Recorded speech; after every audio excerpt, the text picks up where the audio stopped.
Chapter 168. Even though it was late at night, at least half of the customers in the King Song Residence's hot pot restaurant were still seated. From the looks of it, most of them were unable to sleep and were here to eat supper. There were even a few who came out in their pajamas. The moment the four of them entered through the door, they attracted the attention of everyone. With this kind of combination, it was impossible for them to not attract the attention of everyone. Especially for Qing Yutong and Yi Zizi, they were definitely two Lolitas. That small skirt coupled with black stockings, it was simply enough to make people spurt out blood. There was no need to talk about Qing Yutong, her pair of slender legs were enough to make people unable to take their eyes off her, but Yi Zizi was even more lethal, she was a little lowly. Minimum of 3 years, no upper limit. The few of them headed upstairs to the private room. Last time they sat in the hall because there were no private rooms available. Those two people are here as well. Qing Yutong could be heard crying out in surprise. Yi Hua and Qingya looked over and saw a man and a woman talking and laughing while eating. Isn't this boy the one who was abandoned that day? And didn't that girl run away with the rich second generation? It had only been a few days and they were already chatting and laughing together. The fire of gossip ignited within Qing Yutong's heart, just that she was stopped by Qingya. Why are you so concerned about other people's matters? Yi Zizi had a curious look on her face. However, when Yi Hua and the others were eating hot pot, Jiu Yi was currently at his own winery receiving a guest. No, it was another owner. At this moment, Lord Jiu was lying on the ground and a black vortex appeared in front of him. Master, this lowly one has received news that Emperor Tsang is dead. But the cause of death is unknown. Lord Jiu said while trembling with fear. Although a powerful master had died, I, Lord Jiu, am lacking in other things but I have a lot of masters. A deep voice came from the black vortex. So what if he's dead? I originally wanted him to kill a few more. Lord Jiu felt that it was not convenient for the owner of the black vortex to reveal himself. He was definitely a powerful person and wanted to use someone else to do his dirty work. Go to Sanya tomorrow. Someone will tell you what to do. Yes. After finished speaking, the black whirlpool disappeared. Jiu Yi slowly stood up and let out a breath.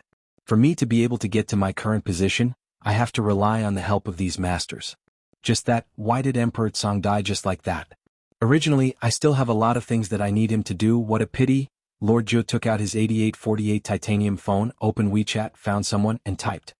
Master, the black vortex wants me to go to Sanya tomorrow. After sending the message, Lord Jiu picked up a cigar, cut off one end, and leaned back comfortably on the sofa, waiting for the reply. Ding dong. Lord Jiu immediately checked the replies. Observe the situation and wait for my orders. Yes. Lord Jiu laughed. Why were these big shots killing each other for no reason? Luckily Lord Jiu had a good brain. But what was going to happen to Sanya? He was really curious. In a park in Long'an City, it was pitch black here however, there were two shadows sitting on a bench, flickering with a faint light, one could even hear them if one walked closer. Biu, they were the duo who had refunded their rent and came out to sleep in the park. They were probably the bitter duo. Death Mage and Sun Fang were holding onto their phones, and beside them was a power bank. Death Mage and Sun Fang were using all their strength to press on the screen, especially Sun Fang, it was as if she had a grudge against the screen. Suddenly, Death Mage's phone's battery was low. Death Mage picked up the battery pack and took a look at it. He immediately sent a WeChat message to Sun Fang. Looking at the WeChat message that Death Mage had sent over, Sun Fang sneered. You want to have a power bank? Go and die. You tricked me out and said you have a solution? Is this the solution? Sleep in the park. This scoundrel is just cheating me of my rent. Reply. Return the money. Death Mage immediately typed a reply. If you don't give me the power bank, how am I going to fish? If I don't fish, how am I going to return the money to you? It seemed to be quite reasonable, but Sun Fang wouldn't fall for it. She protected the power bank within her bosom. Return the money, return my life, return my innocence. Death Mage replied, don't force me to make a move. Sun Fang wasn't afraid at all. Come and try. Death Mage could be seen placing his precious phone and power bank at the side, then directly pressed Sun Fang down on the bench. The scene was a bit erotic. You damned skeleton, let go of me, scoundrel. My entire body is hard. Sun Fang pressed onto Death Mage's sternum with both of her hands and pushed with all her might. However, how could this little bit of strength be Death Mage's opponent? GGG. Imperial translation, are you giving or not? Although Sun Fang didn't know what Death Mage was saying, she seemed to be able to feel it. Not giving, get lost. Death Mage could be seen grabbing towards the power bank, but his position seemed to be a bit off. The two seemed to have been paused. Death Mage felt that his hand was a bit soft and he tried again. Sun Fang opened her beautiful eyes wide. My chest is actually being attacked by a skeleton. Shameless skeleton, I am going to kill you today. Sun Fang could be seen taking the initiative and pressing Death Mage down, and Death Mage reacted quickly and pressed his bone hand onto her chest. Sun Fang looked at the bone hand on her chest blankly, and her expression was terrifyingly gloomy. Tiske. On a moonless night, to actually forcefully snatch a man, a demoness. Today I, Do Fushir, will uphold justice on behalf of the heavens and save this innocent man. A young man who wore a yellow Taoist robe could be seen suddenly appearing. On his back was a peachwood sword and on his hand was a talisman. Follow the law. Do Fushir threw out the yellow talisman, and it just so happened to be stuck onto Sun Fang's forehead. Right now, Sun Fang received 100,000 points of violence. Are you fucking blind? It just so happens that I don't have a place to vent my anger. Consider yourself unlucky. Sun Fang tore off the talisman on her forehead, and Do Fushir turned pale with fright. Demoness. You still have some skills, watch how I am going to subdue you today. Subdue your sister. Sun Fang shot out explosively, and her body turned into a faint afterimage. Death Mage who sat up picked up Sun Fang's power bank and plugged it into his phone. Biu. Do Fushir didn't expect that this malicious spirit would be so powerful. To actually not be afraid of any talismans, and to even be able to catch the peachwood sword with her bare hands. In any case, I have the ghost catching system, so how can I be beaten up by a malicious spirit? Plop. Big sister ghost, spare me? Sun Fang was currently in a berserk state and everyone misunderstood that I had an affair with the skeleton. Even the Taoist priest thought that I was violating the skeleton. How can I not be angry? I'm going to fucking kill you. The resentment in Sun Fang's heart was indeed not light. If not, why would Do Fushir treat Sun Fang as a ghost? Do Fushir looked at Sun Fang, who was incomparably sinister. I'm finished? It wasn't easy for me to obtain the system, and in less than a year, I'm going to die before I even have the chance to show off. However, after waiting for a long time, there was still no pain coming. Could it be that this is death? Let go of me, I'm going to kill this Taoist priest who is full of nonsense. Death Mage could be seen holding onto Sun Fang's waist with one hand, while Sun Fang was baring her fangs and brandishing her claws at Do Fushir. Do Fushir slowly raised his head. At this moment, the moonlight just happened to shine onto Death Mage's face, and Do Fushir's eyeballs were about to pop out. Chapter 169. Sun Fang, who had almost calmed down, was immediately lit up again. You damn Taoist, I'm going to hack you into pieces. Who's husband and wife with it? Are your dog eyes blind? Death Mage immediately typed a message with one hand, then showed it to Sun Fang. He seems to be quite rich. It won't be too late to kill him after we snatch his money. Sun Fang, who was so angry that her chest was heaving up and down, gradually calmed down and said in a sweet voice, "Let me go." Death Mage let go of Sun Fang's willowy waist. I didn't expect that a human's waist would feel so good to the touch.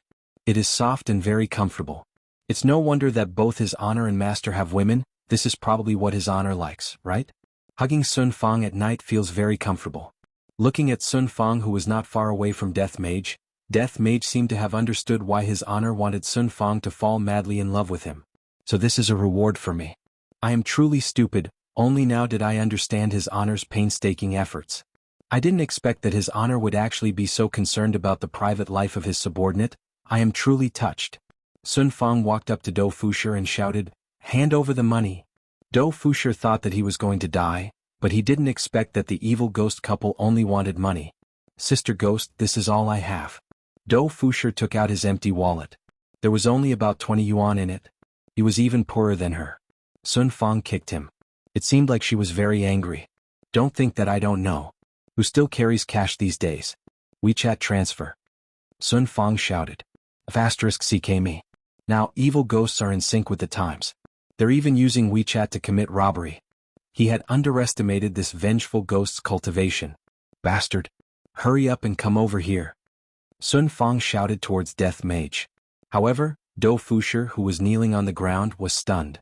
Are all ghosts so affectionate these days? Sister Gue, I'm just trying to make a living. There are fewer and fewer ghosts these days. They've all been captured by the big sections. I really don't have much money. Do Fushir begged bitterly. Humph. So you're an orphan. Stop quibbling and transfer the money. Orphan. Do Fushir's heart was bleeding. After adding him on WeChat, Sun Fang shouted, "Transfer 10,000 first." Now, even ghosts know that WeChat can only transfer 10,000 yuan a day. Death Mage happily accepted the 10,000 credits, then typed a few words, "Kill it." Sun Fang raised her hand. "Big Sister Ghost, I can still transfer 10,000 tomorrow." Do Fushir immediately shouted. Who cared if it was useful or not? Staying alive was more important. Death Mage was overjoyed. However, Sun Fang didn't care so much. Only death could calm her heart. It was a money tree that could drop money every day. It would be a pity if it died. Death Mage hugged onto Sun Fang, who had gone berserk once again. However, Sun Fang's delicate hands had already fallen onto Death Mage's body. Do Fushir looked at the cracked ground beside him and his back turned cold. Big brother Gue was the best, Sister Gue was too cruel. "Let me go, I want to kill him." "Dead ghost, quickly let go of me." Sun Fang struggled within Death Mage's embrace as she scratched and bit at Death Mage. Death Mage let out a breath. This woman is truly insane. Seems like I have no choice but to use my trump card. As long as I use my trump card, I can guarantee that she will immediately faint. That is, kiss of death. Death Mage gave out his second kiss in his life, and Sun Fang opened her beautiful eyes wide. Looking at the empty eye sockets in front of her, her eyes rolled and she fainted. Do Fushir slowly lowered his head. "I am still a child. Big brother Gue, are you very short of money?" Do Fushir asked. Death Mage, who was hugging onto Sun Fang, typed on his phone, "Tell me. I just passed by a winery and I heard that something big is going to happen in Sanya, and there is money to be made from it." Although Do Fushir didn't hear what Death Mage said, he roughly understood what Death Mage meant. "Is there really such a thing?" Death Mage typed and asked. "In order to save my life, even if there isn't, I have to say that there is." "Big brother Gue, how would I dare to lie to you?" Death Mage thought for a bit. "Since something big is going to happen, I will definitely be able to gather information. Furthermore, I will also be able to make money, so why not? If you dare to lie to me, you are dead for sure." Death Mage typed. With a wave of his hand, the three of them instantly disappeared from the park and appeared in Sanya. Death Mage truly comes and goes without a trace. Yi Hua is still waiting for the flight tomorrow. Right now, Yi Hua and the others had just finished eating supper and were returning home together. "Hubby, I'm so full." Qinya held onto Yi Hua's arm and said sweetly. After the misunderstanding was solved, Qinya became like a little girl and liked to act cute in front of Yi Hua. Yi Hua patted onto Qinya's head. "Who asked you to eat so much?" "So full." Zizi is also full. The two Chuin that were following behind Qinya held onto their waists and looked as if they were going to die from bloating. These are the three foodies. Of course, the one who looks good is called a foodie, the one who looks ugly is called a rice bucket. Returning back to the bedroom, Qinya, who had eaten and drank to her heart's content, instantly fell asleep. She was the kind that wouldn't wake up even if you shouted at her. Early morning. The weather today was not bad, the sun was not very big, suitable for going out for a trip. Yi Hua opened his eyes and looked at his chest. Seems like Qinya's drooling problem is finally gone. "Wake up." Raising his hand, Yi Hua lightly patted Qinya. "Wake up." "No, it is still early now, our flight is at noon." "I will buy breakfast for you." Yi Hua was a man who kept his promise. Since he had promised, he would definitely fulfill it. Qinya hugged onto Yi Hua tightly. "You are not allowed, I will buy breakfast for you later." Yi Hua had no choice but to carry Qinya and throw her into the washroom to let her sober up a bit. However, the sound of Qinya fighting Yi Hua to the death could be heard from the washroom. The result was, of course, Qinya was defeated. "Big sister Qing, why are big cousin and the rest so noisy?" Yi Zizi lied on the bed and asked in a daze. Qing Yutong had even more of a bad sleeping posture. The blanket was kicked off the bed as she muttered, "It will be fine once you get used to it." Oh. While smoking, Yi Hua walked out of leisure bar and arrived at the entrance of the alley. 2 pancakes, one of them with eggs and sausages. Yi Hua stood in front of the ant and shouted. Upon hearing that, the ant smiled and said, "Have you reconciled?" Yi Hua did not speak. "Stop pretending, what is there to be shy about? Coaxing your wife is a natural thing to do. Which eye of yours saw that I am pretending? Do you believe that I will not eat here any more in the future?" The ant who was making pancakes laughed and said, "You should smile more. What is the point of putting on a straight face every day, especially when facing your wife?"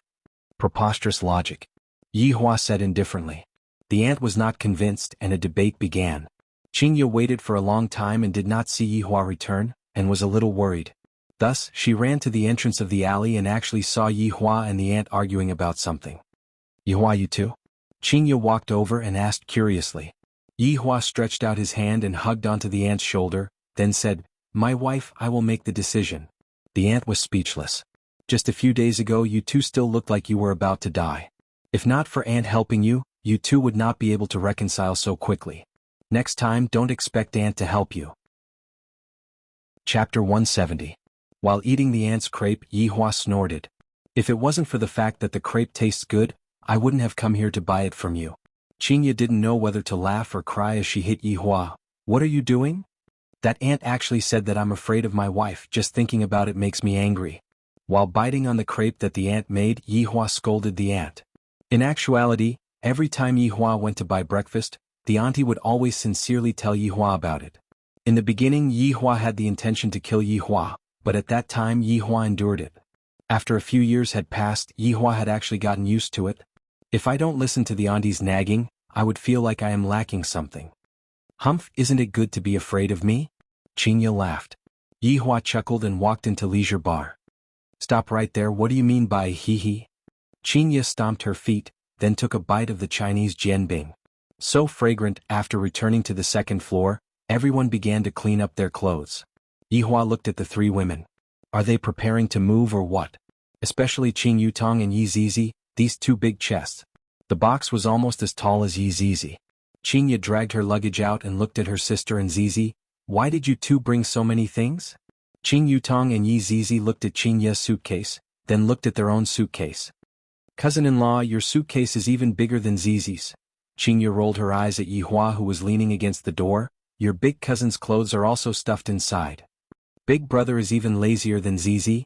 Yi Hua glared at Yi Zizi, then said faintly, "Let's go." Qing Yutong cried out in surprise, "Me and Zizi still haven't changed yet, wait a moment for us." After finished speaking, Qing Yutong closed the door.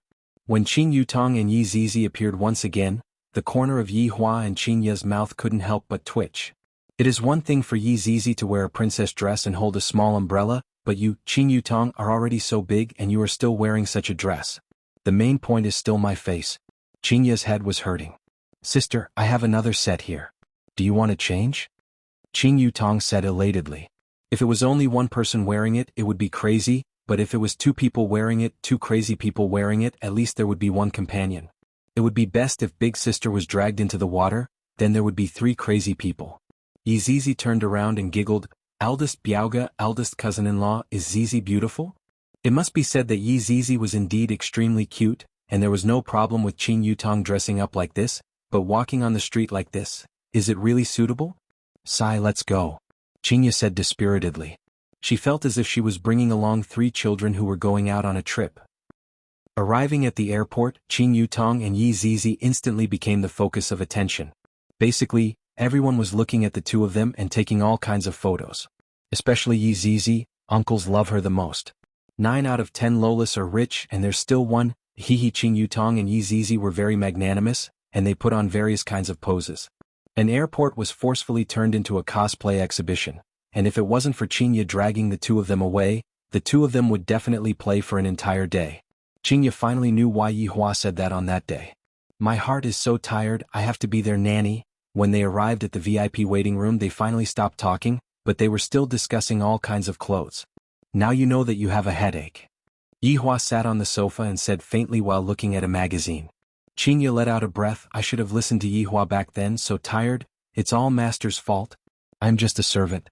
Suddenly, an arrogant middle-aged man walked in from the door, but when he saw Yi Hua and the others, he immediately shrunk his head and slightly turned around. Xiao Jiu, Qing Yutong shouted out. Jiu Ye's heart sunk. Why is it them again? Nothing good will come out of being together with them. However, I have already been discovered. If I were to leave just like this, sigh. Boss, lady boss. Jiu Yi smiled and walked forward. Yi Hua raised his head and took a look, then lowered his head and looked at the magazine again. He felt that some of the clothes in the magazine were very suitable for Qingya. Xiao Jiu, where are you going? Qingya smiled slightly, completely different from the cold-faced CEO in the past. The power of love is just too great. Jiu Yi felt very bitter in his heart. Please don't go to the same place. Lady boss, I am preparing to go to Sanya. You are going to Sanya too. We are going too. Jiu Yi, other than laughing dryly, Jiu Yi didn't know how to express his current mood. Jiu Yi didn't dare to sit down. he poured a cup of water and stood at the side, waiting. Suddenly, his phone rang, and when he took out his phone to take a look, it was actually his wife who called. "What's the matter?" Jiuyi asked lightly. A questioning voice could be heard coming out from the phone. "Where did you go? Didn't I tell you last night? I am going to Sanya to settle some matters." Jiuyi slightly wrinkled his brows. "This wife of mine is always letting her imagination run wild every day. Sanya. To attend the Ocean and Sky banquet. F***K, you can even think of this, why don't you go write a book? Are you sick?" Jiuyi shouted lightly, the cup of water in his hand trembled, and the tea spilled onto his suit. A flight attendant could be seen slowly walking over and said delicately, "Sir, your water is flowing out, do you need me to clean it up?" Jiuyi went into a daze, and the woman on the phone was also stunned. Soon after, Jiuyi exploded in anger. "Gong Wei, you still dare to talk about going to Sanya? To actually look for a lady, if you have the ability, don't come back." Hearing the busy tone from the phone, Jiuyi went into a daze. However, the flight attendant also heard the voice from the phone. "Sir, I'm sorry for causing trouble for you." Jiuyi sighed, then kept the 8848 titanium phone. "It's fine. Sorry for disturbing you. I knew that nothing good would come out of meeting this couple. It hasn't even been a minute and my wife is going to divorce." After waiting for half an hour, Yi Hua and the others boarded the plane. The plane that they bought was, of course, a business-class seat. After Qing Yutong and Yi Zizi boarded the plane, they immediately went to sleep. However, Yi Zizi was lying on Qing Yutong's body as she slept. They definitely looked like mother and daughter. Meanwhile, Qingya was lying on Yi Hua's body, quietly enjoying the moment of tranquility. Jiuyi was just sitting at the side, but he still couldn't let go of himself. This is truly depressing. Suddenly, a flight attendant walked over. Jiuyi raised his head and took a look, and it was actually that flight attendant from just now. "Sir, it's not good for your water stain to stick to your clothes. Let me help you clean it up." The flight attendant slightly bowed her body. Jiuyi was an experienced person, and he immediately understood what this flight attendant meant. "Interesting, since you want to help me clean it up so much, I will help you clean it up then. Where are we going?" "Sir, follow me, there is a place to change clothes here." The so-called place to change clothes was the washroom, and when Jiuyi walked out of the washroom had indeed been cleaned up. After flying for 1.5 hours, they finally arrived at Sanya International Airport. Qing Yutong and Yi Zizi were holding onto a small umbrella, and they had a sleepy look on their face, making them look very lovable. "Boss, lady boss, where are you two staying? I will send you two there," Jiuyi said courteously, feeling that he could finally get rid of them. Chapter 171. That's too much trouble for you. Qingya also appeared to be very polite. "It's no trouble at all." "Then let's go to the Three Seasons Hotel." "Lord Jiu, why? Why are we even staying in the same hotel? Why does the heavens have to target me, Jiuyi? I really want to stay in another hotel, but master has already instructed me to stay in this hotel and wait for orders. Big cousin, Zizi can't walk anymore. Hug me." Yi Zizi rubbed her hazy eyes and stretched out her arms. Yi Hua let out a sigh. This fellow is truly too lazy.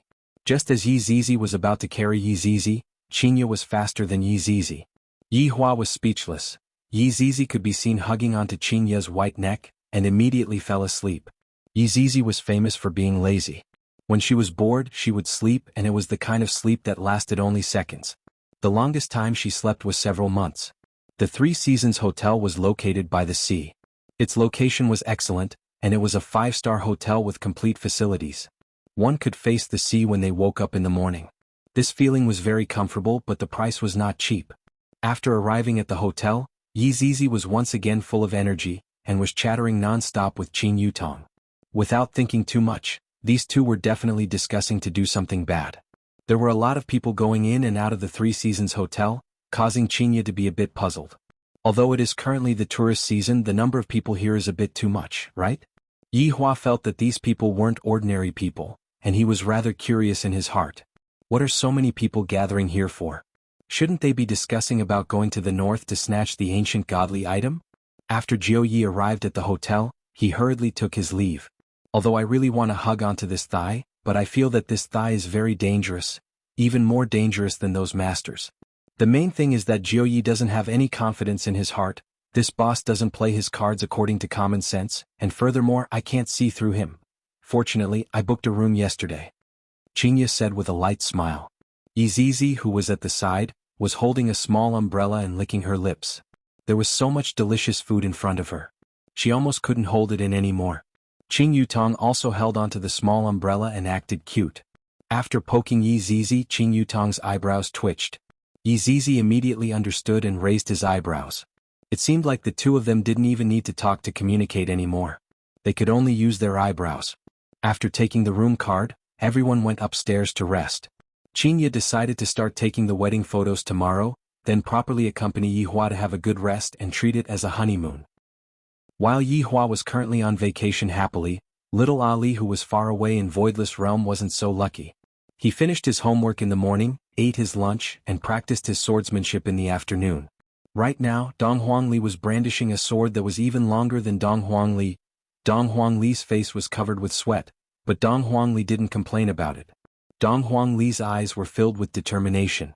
I will definitely not disappoint my mother. When my mother sees my achievements, she will definitely be happy and reveal a smile on her face, and not frown all day long. Soft shouts rang out in the side courtyard, and the female attendants in the surroundings felt extremely distressed. Such a young child, under normal circumstances, would act like a spoiled child by her mother's side. Just because she was the Empress's child, did she have to work so hard? Your Highness, please take a rest. One of the maids said with a pained heart. Dong Huangli could be heard saying, "There's no need for that, mother will definitely be happy to see how hard-working Ali is." The maid let out a light sigh. The Empress is very busy every single day, and she can only come over to see little His Highness at night. Dong Huangli repeatedly practiced the sword technique that her mother taught her, and her sweat had already drenched her clothes. Not knowing how long had passed, Dong Huangli kept her sword and looked towards her mother's bedroom. The bedroom is clearly right in front of me, but I can't go over. Your Highness, please take a rest. The maid brought over a cup of tea and said with concern. Ali misses mother. Dong Huangli didn't take the cup of tea and said in a daze. The maid was a bit flustered and immediately knelt in front of Dong Huangli. Your Highness, the Empress has given the order. Your Highness is not allowed to walk out of this side courtyard without permission. How could Dong Huangli not know about this? Dong Huangli let out a light breath. Big Sister Ping, it's all Ali's fault. I made you all follow Ali and live here. Perhaps Ali shouldn't even exist in this world. Dong Huangli slowly squatted down and hugged onto her legs. From the moment Dong Huangli was born until now, she had never left this side courtyard. Other than those 8 elders, no one knew that the Empress had a daughter. Even the maids that were serving the Empress were not allowed to step out of the side courtyard. Of course, there were also the Empress's imperial guards that were stationed at the entrance of the side courtyard. These maids had watched Dong Huangli grow up day by day. However, the more they watched Dong Huangli grow up, the more their hearts ached. The Empress is too heartless. However, Dong Huang Baiji had her own difficulties as well. Ali's birth was unknown, and if this matter were to be spread out, the consequences would be unthinkable. It might even implicate the entire Voidless Realm. In this world, which mother would be willing to lock their child up? Your Highness. The maid lightly hugged onto Dong Huangli and comforted her. Let's go back to our room. Dong Huangli took another look at her mother's bedroom, then dragged her petite back into the room. The 3 maids immediately went to prepare hot water and food. After eating dinner by herself, Dong Huangli sat in front of the window and looked at the stars. Dong Huangli was already used to it. Originally, there was a computer that allowed me to interact with the outside world, but right now, I don't even have a computer anymore. I can only continue to be in a daze and wait for my mother to come over. I should be able to sleep after hugging my mother. I should be able to have a good dream, right? I should be able to dream that my mother will bring me to sit on a pirate ship, eat ice cream and eat McDonald's. Just thinking about it makes me happy. Dong Huangli waited for an unknown amount of time. Dong Huangli turned her head around and looked at the door. Mother still hasn't come over. Dong Huangli stood up and walked to the door. It was very quiet outside the door. Dong Huangli wrinkled her brows, then walked to the door of the courtyard with small steps. From the crack of the door, she saw that there was someone standing outside the courtyard. Dong Huangli was a bit disappointed. She turned around and walked towards the courtyard. If only I am able to pass through the wall. What is my mother doing right now? Suddenly, Dong Huangli's petite body disappeared from the courtyard, and when she reappeared, she was already outside the wall. Dong Huangli was badly frightened by herself. Looking at the guards that were tens of meters away, Dong Huangli immediately ran to the corner and covered her mouth. Wasn't I inside the courtyard just now? Why did I come out? Also, my head feels so dizzy I am seeing double. After a long while, Dong Huangli finally came back to her senses. Originally, Dong Huangli wanted to go back to the courtyard, but when she saw her mother's bedroom, Dong Huangli wanted to hug her mother before going back to sleep. Since Dong Huangli had already decided, she walked towards her mother's bedroom. This was the first time that Dong Huangli walked outside of her mother's bedroom. Every single grass and every single tree was able to arouse Dong Huangli's curiosity. Unknowingly, Dong Huangli felt very happy. Soon, Dong Huangli arrived outside of her mother's bedroom. Dong Huangli muttered, "There are so many guards. If only I could go in like how I did just now." Dong Huangli immediately appeared inside the bedroom. However, Dong Huangli was currently holding onto her head, looking like she was about to faint. However, when Dong Huangli saw that the bedroom was right in front of her, Dong Huangli became very excited. The lights in the bedroom are still lit, mother should still be dealing with some matters. Dong Huangli felt that she should go and pour a cup of water for her mother to drink and tell her mother to rest early. Chapter 172. Before even reaching the entrance of the palace, Dong Huangli could already hear the voices of people talking inside. "Seems like my mother is still busy, I'll just wait here and not disturb my mother." Within the palace, Dong Huang Baiji was sitting on a purple gold chair while sipping on a cup of tea. Below her there were two elders, Yuan Da and Xing Han. "Your Majesty, Ying family has already received our message and agreed to it without any hesitation." Yuan Da had a joyous look on his face. The marriage with Ying family was a win-win situation. If the Empress is able to give birth to a baby boy, there won't be three big powers anymore, there will only be one big power. Xing Han said gravely, "Your Majesty, Ji family seems to be doing something, it seems like they want to destroy the marriage." Yuan Da snorted coldly, "Do you think that Ji family can contend against two big families? They are truly overestimating themselves. This marriage is related to the change of the entire situation, the aristocratic families and the big sects are getting restless." Xing Han was a bit worried. Although the marriage was good, a lot of people didn't want to see this kind of marriage, especially Ji family. Dong Huang Baiji placed her right hand on her chin and asked faintly, "What is the reaction of the aristocratic families in the north?" Yuan Da paused for a moment, then said with a frown, "The 5 aristocratic families have sent their reports, 3 congratulate and 2 oppose." "What is the reason for the opposition?" Dong Huang Baiji asked calmly. Yuan Da and Xing Han looked at each other, then Xing Han said gravely, "Your Majesty is noble and holy, how can a mortal be worthy of the Empress?"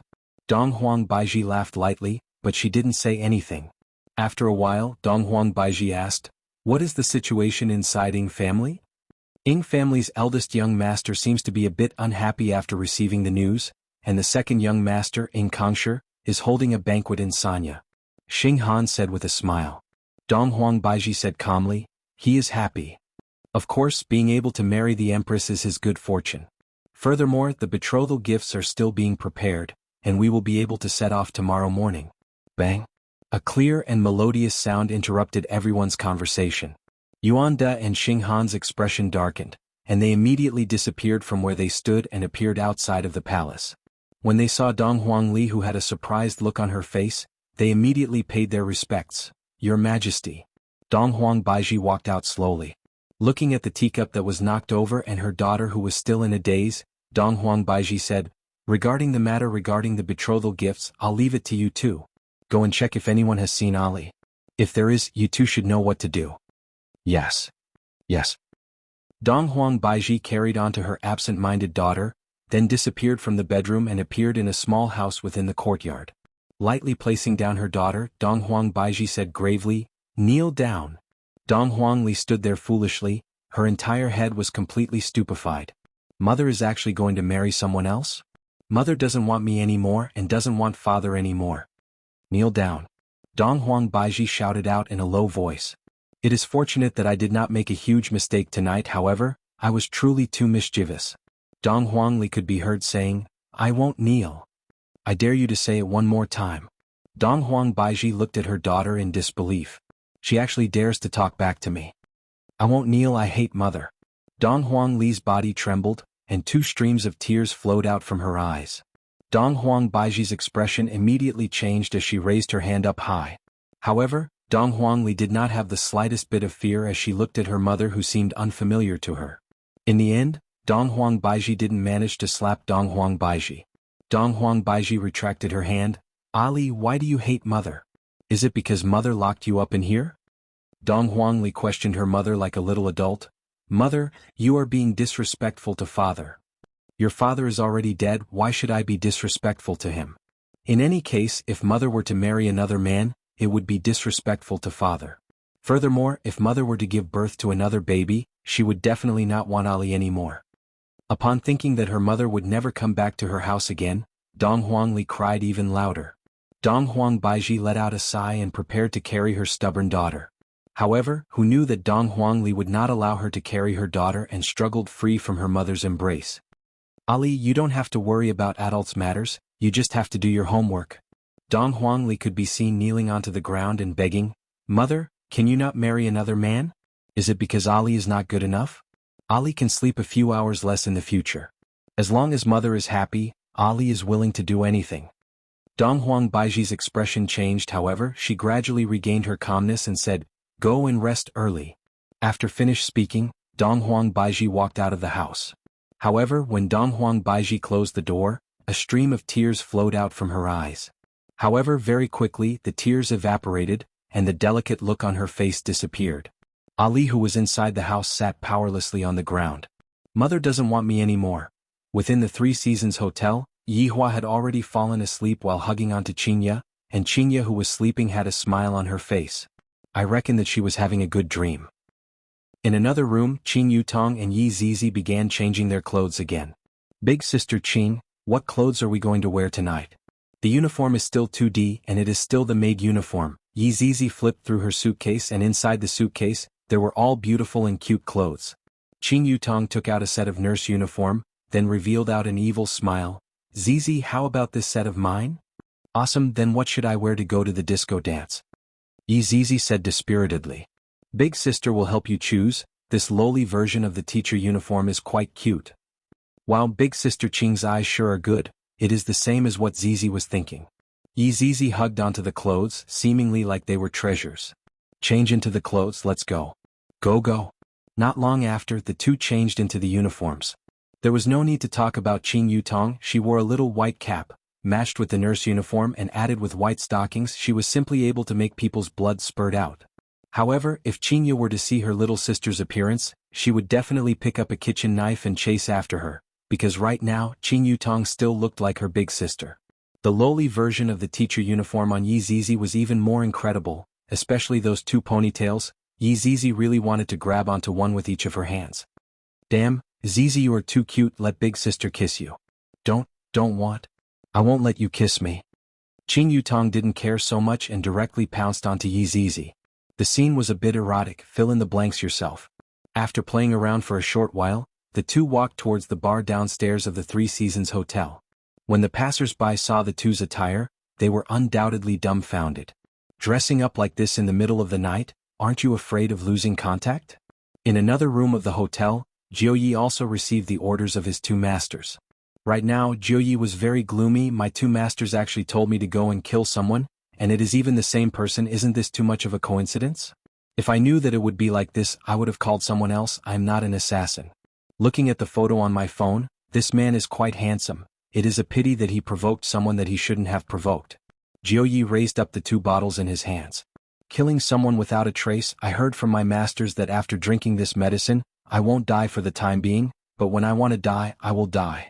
These two masters are thinking the same thing. Chapter 173. There was a Three Seasons bar downstairs of the Three Seasons Hotel.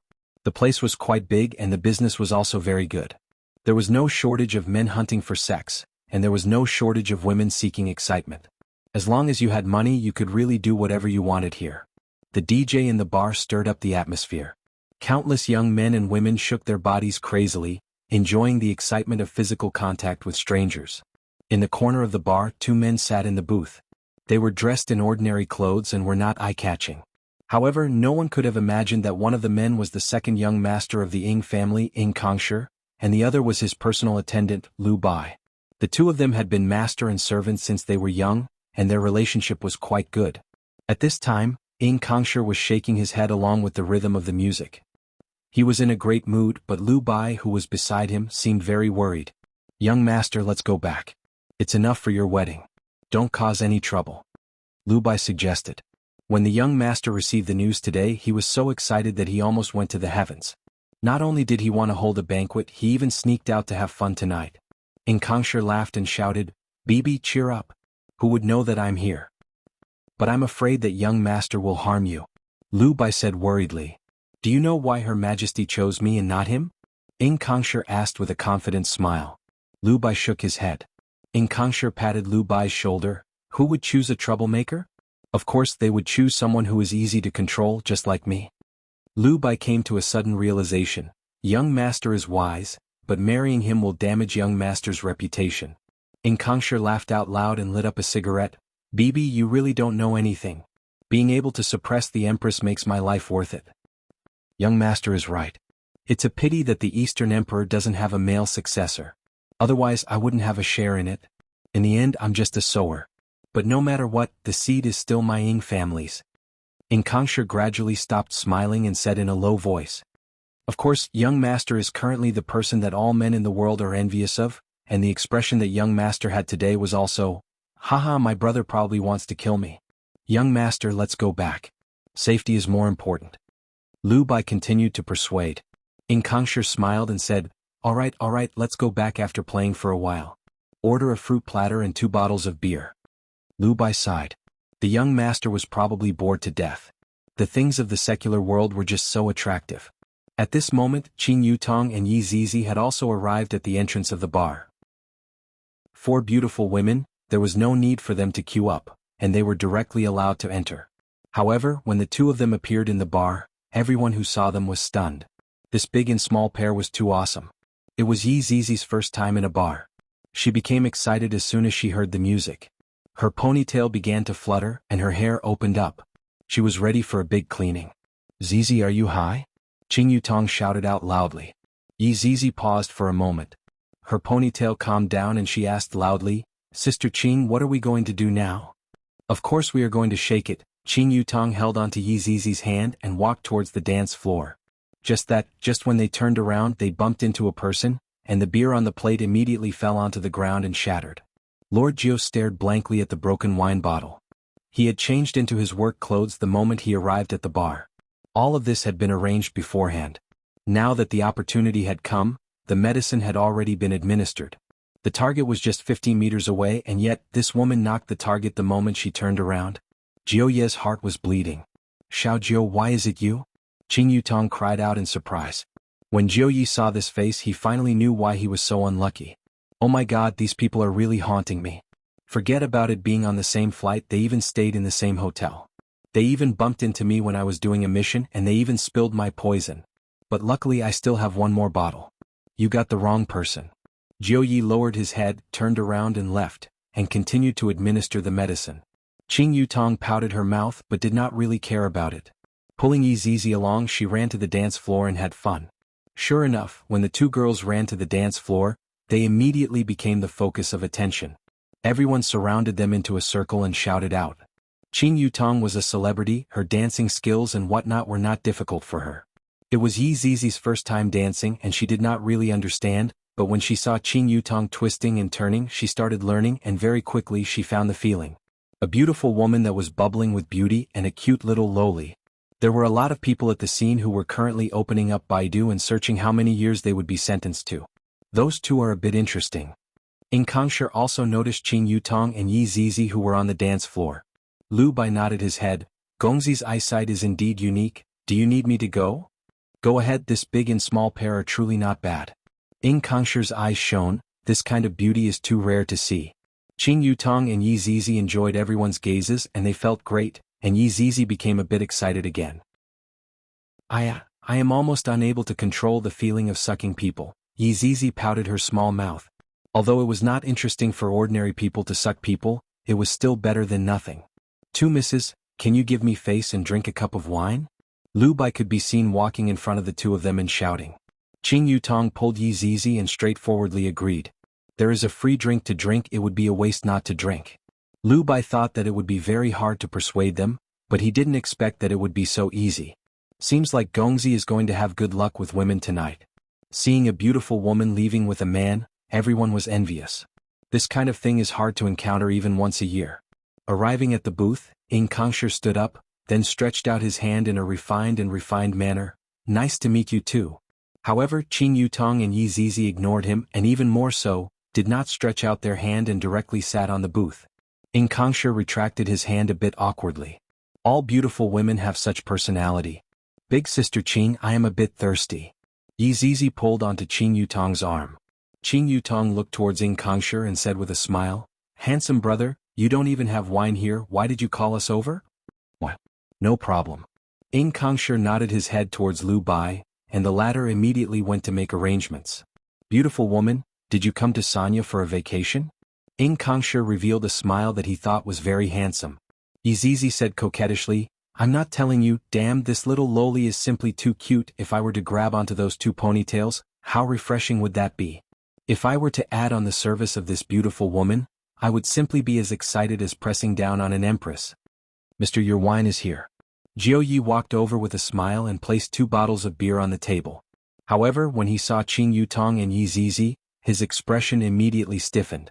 Why is it them again? It is one thing to encounter them in the same bar, but to actually sit beside my target, what if they were to drink this wine? A waiter could be seen walking over, and under Jiao Ye's dumbfounded gaze, the waiter placed all of the wine on the table. Chapter 174. Lord Jiao was on the verge of tears. Qing Yutong was very puzzled. What exactly is this ninth master doing? He secretly disguised himself as a waiter and looked as if he had just eaten tea. How about playing dice? Qing Yutong suggested. Whatever the beautiful lady says. Ing Kongsher smiled faintly. The moment he thought about grabbing onto Ponytail and attacking crazily, he was secretly delighted. Qing Yutong laughed lightly, it's just that it's boring if there are too few people. Lu Bai smiled and said, I can do it too. How about we call him along as well? Qing Yutong pointed at Jiao Yi with her delicate index finger. Jiao Yi was about to collapse. I really want to cry, but the person who wanted to cry even more was the other waiter. You guys actually ordered an old waiter and not a young fellow? Could it be that the taste of beauties nowadays has changed? How could Lord Jiao agree? He hurriedly said, Sir, I have to go to work. Lu Bai threw a bundle of red notes and said, I'm familiar with the boss here. Lord Jiao was also afraid that if he continued to refuse, his scheme would be exposed. All right. But there were at least 60 bottles here. Which 2 bottles were drugged? *CK. This woman was a devil. Nothing good ever came out of meeting her. If you lose, you will lose a bottle. Qing Yutong said tenderly. Ing Kongsher gave her a thumbs up and said, Beauty, you're so straightforward. 1 bottle it is. He saw that Yi Zizi had already opened a bottle and was drinking it first as a sign of respect. Burp, looking at Yi Zizi's appearance when she burped, it was so adorable that everyone was about to explode. Ing Kongsher couldn't wait any longer. Little loli, my love, the 5 of them were playing dice and they were drinking bottle after bottle. Soon half of the bottles were gone. Lord Jiao drank about 10 bottles and he didn't know if he had drunk poison. He felt unwell. It was all their fault. Why did they come here to drink? If they didn't come, the 2 bottles of wine they had just brought would have been drunk by this target. Although it was fine to drink the wine as long as he cast a spell, he would instantly die on the spot. If the master cast a spell now, he would definitely die. Which 2 bottles were they?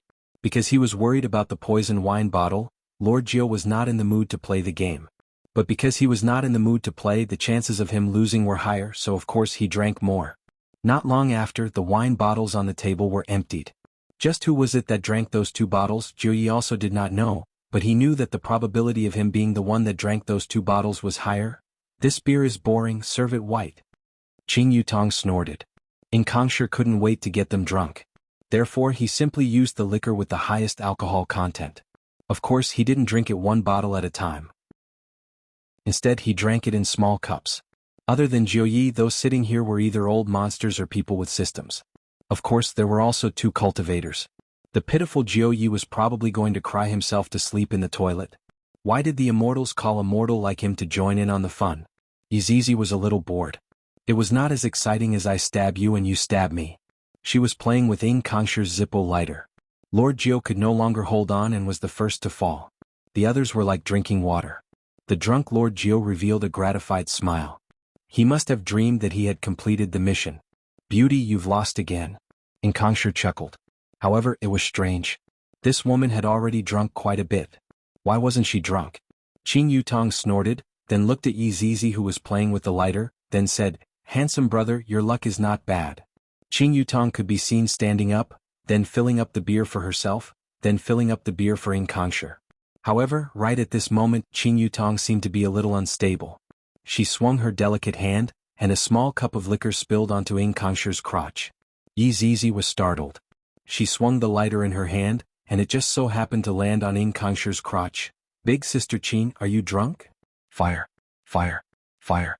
Ing Kongsher was a little stupefied. Who doesn't stupefy when his crotch is on fire? Ing Kongsher immediately patted his crotch. Yi Zizi turned pale with fright. "Don't panic, I'm here to save you." Yi Zizi could be seen pouring the liquor on the table. The fire became a little more ferocious. Lu Bai hurriedly prepared to save Ing Kongsher, but Qing Yutong pushed him away with her delicate hand and shouted, "Let me do it." The 10 centimeters high heel directly stabbed towards the fire. "No." Ing Kongsher let out a miserable scream. However, his scream was drowned out by the music, and adding that it was at a corner, who would look at him? "Zizi, quickly come and help me." Qing Yutong stepped on Ing Kongsher's crotch with all her might. Meanwhile, Lu Bai was lying on the sofa, unable to move at all as he watched his young master being humiliated.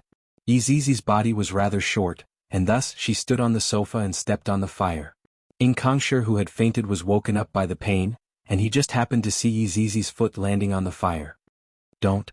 Ing Kongsher felt that his crotch seemed to be missing something and it felt empty. "Don't speak, Zizi is here to save your life." After finished speaking, Yi Zizi ferociously stepped on Ing Kongsher's crotch, and Ing Kongsher immediately fainted again. "Just how big of a grudge do you have against my crotch? Furthermore, you are not saving my life, you are trying to take my life." The rescue was still going on, and after stomping on Ing Kongsher ferociously for around 5 minutes, the fire was finally extinguished. Qing Yutong wiped off the sweat on her forehead. Luckily no one was burnt. Yi Zizi sighed. "He was too careless. If it weren't for the two of us, he would have been burned to death." Lu Bai felt that he could control his body again, and he pounced towards his young master. "Young master! Young master! Wake up! Quickly bring him to the hospital, we can only help him to this point. Zizi, let's go." After finished speaking, Qing Yutong pulled Yi Zizi and left. Walking out of the bar, the two of them shook their eyebrows, high-fived each other, and hopped back to sleep. How dare you tease me, I will stomp on you in the bar." Lu Bai looked at young master's crotch. It was dyed red with fresh blood. It was probably a mess of flesh and blood. No. He had to go back and get treated. Lu Bai carried Ing Kongsher on his back and left quickly. Lord Jiao, who was originally drunk, immediately opened his eyes. If he did not pretend to be drunk just now, who knows how much he would have drunk. But when he squinted his eyes and saw them being violent, he couldn't help but touch his crotch. It was too cruel. A living person was trampled into a cripple by them. Thinking about how those 10 centimeters high heels pierced into his body, that kind of sour feeling. I reckon that only my target would be able to experience it. Now is not the time to think about this, I have to report to my master. Please don't use any magic. After changing his clothes, Lord Jiao immediately returned to his room and sent a message to one of his masters. "Master, the poison seems to have been drunk by me." After waiting for a long time, his master finally replied. Lord Jiao was a bit stupefied. "I don't understand what these 6 dots mean. But no matter what, I still have to report back the message that I just received." Master, although the target did not die, his balls exploded. Lord Jiao's master clearly did not react to what Lord Jiao said, and was still thinking about what the word balls meant. After a long time he replied, "What do you mean?" Lord Jiao wanted to give this master of mine a new definition. "You don't even understand this. Don't tell me that you are still a virgin?" The target might have become a eunuch right now. After finished speaking, Lord Jiao waited for a reply. "As long as the target doesn't scold me and give me the antidote, it will be fine." Little Jiao, well done. Looking at the reply, Lord Jiao was very stupefied. "What is going on? What do you want? Tell me. Anything is fine." Lord Jiao was stupefied. This might be a blessing in disguise. Chapter 175. Right now, Lu Bai was carrying Ing Kongsher on his back and flying towards the sea surface at high speed while muttering, "Young master, hold on, we are almost there." If I knew that this would be the end result, I would have already persuaded young master to go back home. How am I going to explain such a big matter to him? In the sky, Lu Bai suddenly stopped and took out a token. A white halo appeared in front of him and directly passed through. It was still the sea surface, but there was an island not far away. There were ancient buildings built on the island, and a towering city gate extended to both sides of the island. Day and night, the city gate faced the sea and the sunrise. The city gate was grand and magnificent. There were more than 20 buildings on the city gate, but it didn't feel crowded or repetitive at all. There were pavilions, terraces, waterside pavilions, strange rocks, flower beds, and bonsai decorating the buildings. When the guards on the city gate saw someone flying over, they immediately raised their vigilance and shouted, "Who are you? Quickly get out of the way, this is the second young master." Lu Bai shouted. The guards were startled and immediately kept their weapons and lowered their heads. Lu Bai didn't think too much and ran straight towards the center of the buildings. That was the resting place of Ying family's family master. As the family master of Ying family, Ying Jingshan didn't have many wives and concubines. In his entire life he only had this one woman by his side, and her name was Yu He. This was the woman that Ying Jingshan met when he went out to train. She didn't have an astonishing appearance, but she was able to move this man's heart. And Yu He was just an ordinary person. Nestling in her husband's embrace, Yu He slightly frowned and said, "Jingshan, won't Kong be wronged by marrying her? How can that be? The other party is Donghuang Baiji, there are countless men who want to marry her. Kong being able to have such a life is also his fortune. Besides, this marriage is not bad. As the family master of Ying family, of course he would consider everything. And as a mother, she would definitely only consider her son's happiness." Yu He sighed lightly, "But I keep feeling uneasy. I heard that this empress is very tyrannical. I'm afraid that Kong will be at a disadvantage. Things will change after getting married. Right now, what we should be worrying about is Hoer's marriage. Did he fancy any girl from any family?" Ying Jingshan asked with a smile. Ying Jingshan still felt that his eldest son, Ying Ho, was more suitable to inherit his position. At first, he thought that his youngest son would be wronged, but he didn't expect that his youngest son would be marrying Donghuang Baiji.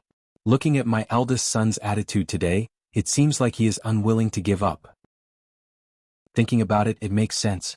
No matter how much power he has, conquering a woman like Donghuang Baiji is equivalent to conquering the world.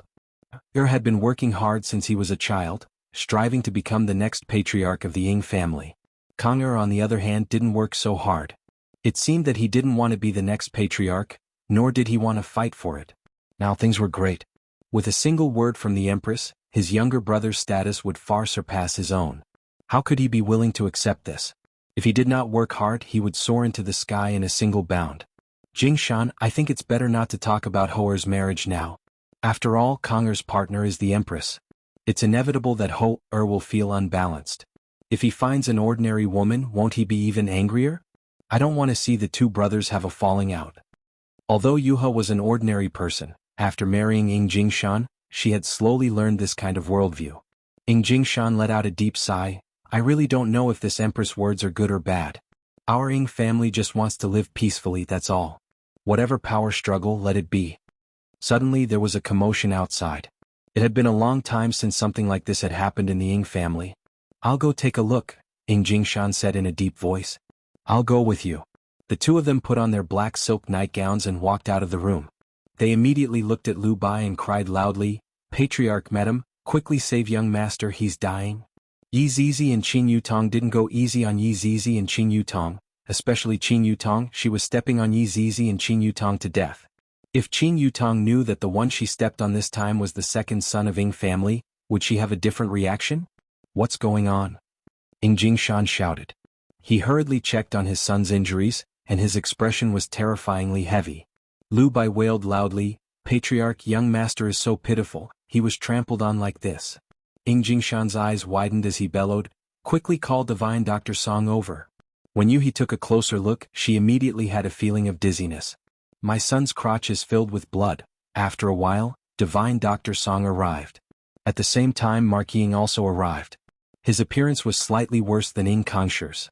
There was a mole on his chin, and he gave off the feeling that he was a wily old fox. At the same time, the other members of the Ying family also arrived. Everyone sat in the great hall, waiting for the result. Lu Bai knelt in the center, sobbing quietly. Ying Jingshan fiercely slammed onto the table. "What are you crying for? Tell me everything that happened in detail." While sobbing, Lu Bai narrated everything that happened in detail. He didn't add anything and didn't cut anything out. Honest people are easy to bully. All the members of the Ying family who were sitting in the hall knew that they stepped on an iron plate and got beaten up. A skinny middle-aged man took the initiative to voice out his opinion. His name was Ying Xiang, Ying Jingshan's younger brother. The Empress passed the news to me in the morning. It hasn't even been a day and nephew Kong has already made such a joke out of himself. If the news were to reach the ears of the Empress, wouldn't that be bad? Is the son that my Ying family brought up to be like this? Ying Xiang's words had a bit of a taste of throwing stones at a person who was down, and there was even more of a hidden mockery hidden within. Marquis Ying, who was standing behind his father, didn't say anything. Right now, silence spoke louder than words. Lu Bai, who was kneeling on the ground, spoke up for his master. Second young master went there to drink a few cups of wine because he was happy today. I reckon that he got drunk and that's why he asked this lowly one to go and call those two girls over. Ying Shang was the third son and he was a bit plump when he reached middle age. He could be heard saying unhurriedly, "Forget about the adult females, there was even an underage child among them. Big brother, if such a thing were to be spread out, it would be such a loss of face." Second young master really didn't have any other thoughts. At that time, this lowly one also didn't know what happened. Second young master's crotch suddenly caught on fire, and the two girls helped second young master to extinguish the fire. After fiercely kicking second young master's crotch, this lowly one didn't know why I couldn't move, and could only watch as second young master was being kicked alive. Lu Bai hurriedly spoke up for Ying Kongsher. Ying Jingshan took a deep breath and asked, "Were those two girls ordinary people?" Lu Bai nodded his head, expressing that he didn't notice anything strange. The first guess that appeared in Ying Jingshan's mind was that someone intentionally set up a trap. "Are there any other strange phenomena?" Yuha asked cleanly. There was a strange middle-aged waiter who had a restless expression on his face. Lu Bai recalled for a while and said. Marquis Ying, who didn't speak all along, paused for a moment. Ying Jingshan made a preliminary judgment. Seems like the news of Kong going out today was found out by someone, and someone plotted against him. At this moment, an old man slowly walked into the hall and bowed towards everyone. "Divine Dr. Song, how is Kong condition?" Yuha asked worriedly. Divine Dr. Song let out a sigh. "This old man has already tried his best. Second young master's lamp has been extinguished." Upon hearing this result, everything before Yuha's eyes turned black and she fainted. Yuha. Chapter 176. Yuha couldn't take this kind of blow and fainted. "My son is actually unable to have sex." Ying Jingshan carried his wife back to the room to rest, then came to the main hall. His face was terrifyingly gloomy. On the other hand, the other family members didn't seem to care much about it. To them, this might be an opportunity. Could it be that the Empress is going to marry a eunuch? How is that possible? He is not the only boy in the Hu Jing family. Ying Xiang said, "Big brother, it has only been a day and nephew Kong is already like this. How are we going to explain this to the Empress?" "That's right, big brother, it is already very shameful for such a thing to happen to Ying family. The betrothal gifts are going to be sent over tomorrow, big brother. It is better for you to make plans as soon as possible." Ying Shang also followed and said, "If my son marries the Empress, that would be the rhythm of a meteoric rise. Furthermore, big brother only has two sons, one has become a eunuch, and the other has to marry out, leaving the position of the family head empty. Or continue to be the family head and let the other boys marry out, you can't have your cake and eat it too. This matter must be investigated thoroughly." Ying Ho. Ying Jingshan shouted gravely. "Yes. Bring back the waiters of the bar and those two girls. I would like to see who dares to mess with our Ying family." Yes. It was impossible to find Jiu Yi, all of the registered information was fake, and right now, Jiu Yi had already returned to Long'an City in the middle of the night, and his butt was wiped clean. However, Qing Yutong and Yi Zizi were not that lucky. Ying Xiang said hurriedly, "Big brother, tracking down the culprit behind the scenes is important, but how do we answer the Empress tomorrow is also important. Let me think about it, all of you go and rest." Ying Jingshan waved his hand, feeling depressed in his heart. Unexpectedly, Ying Shang said, "Big brother, nephew Kong is going to hold a banquet at Three Seasons Hotel tomorrow. Should we cancel this banquet? He is already like that, he can't even stand up and there is still a banquet to celebrate? Celebrate that there is another father-in-law in this world? Cancel it." Ying Kongsher said, then left to take a look at his son's injuries. The other family members shook their heads, then left after chatting with Ying Ho for a bit. After everyone left, Ying Ho revealed a trace of a smile. "This Jiu Ye's way of handling things is really unexpected. This is even more ruthless than killing people. Presumably, those two girls should be called by Jiu Yi as well. What was so good about being the Ying family's patriarch? It was only interesting to be the Empress man. As for the two girls, of course he couldn't capture them. If they confessed, he would be finished. Since that was the case, he could only kill them. Lord Jiu still had some use for them, so he wouldn't kill them for now. In Ying Kongshi's room, Lu Bai accompanied him and took care of him attentively. Right now, young master's face was pale, and he already looked like a father-in-law. How miserable. How is it? Ying Jingshan walked over and asked. Lu Bai respectfully said, Divine Dr. Song said that second young master is fine and will wake up soon. Just as he finished speaking, Ying Kongshi, who was lying on the bed, woke up with a frown. Father Lu Bai, you guys are all here. Ying Kongshi said with a faint smile. He did not feel that he had lost an organ. Seeing the strange expression on the two people's faces, Ying Kongshi immediately recalled what happened just now. Lowering his head to take a look, I feel empty. Young master, don't touch it. Divine Dr. Song just applied the medicine. Lu Bai hurriedly warned. The corner of Ying Kongshi's mouth began to twitch. His crotch area was flat and his facial expression changed drastically. Calm down. Ying Jingshan wasn't feeling well either. His son was crippled, who would be able to accept it? Father, save me, I don't want to have no foundation. If I don't have any foundation, how am I going to marry the Empress? 2 hours ago he was still having a sweet dream, fantasizing about the Empress's body, but now, what exactly happened? Ying Jingshan didn't want to give his son a blow. You definitely can't get married. Ying Kongshi's expression immediately became sinister. Father, it's those two women. Those two women did it on purpose. I am going to hack them into pieces. I am going to be a prostitute forever. I heard from Lu Bai that there was a 7 or 8 years old child among them. Ying Jingshan questioned. Although he felt heartache, he was also hateful. If it wasn't for you lusting after women, how could such a thing have happened? To actually lay your hands on a child, you have lost all your face. Ying Kongshi immediately thought of Yi Zizi's face, that petite figure and that pair of ponytails. It's a pity that it's impossible for me to grab onto those ponytails right now, not even in this lifetime.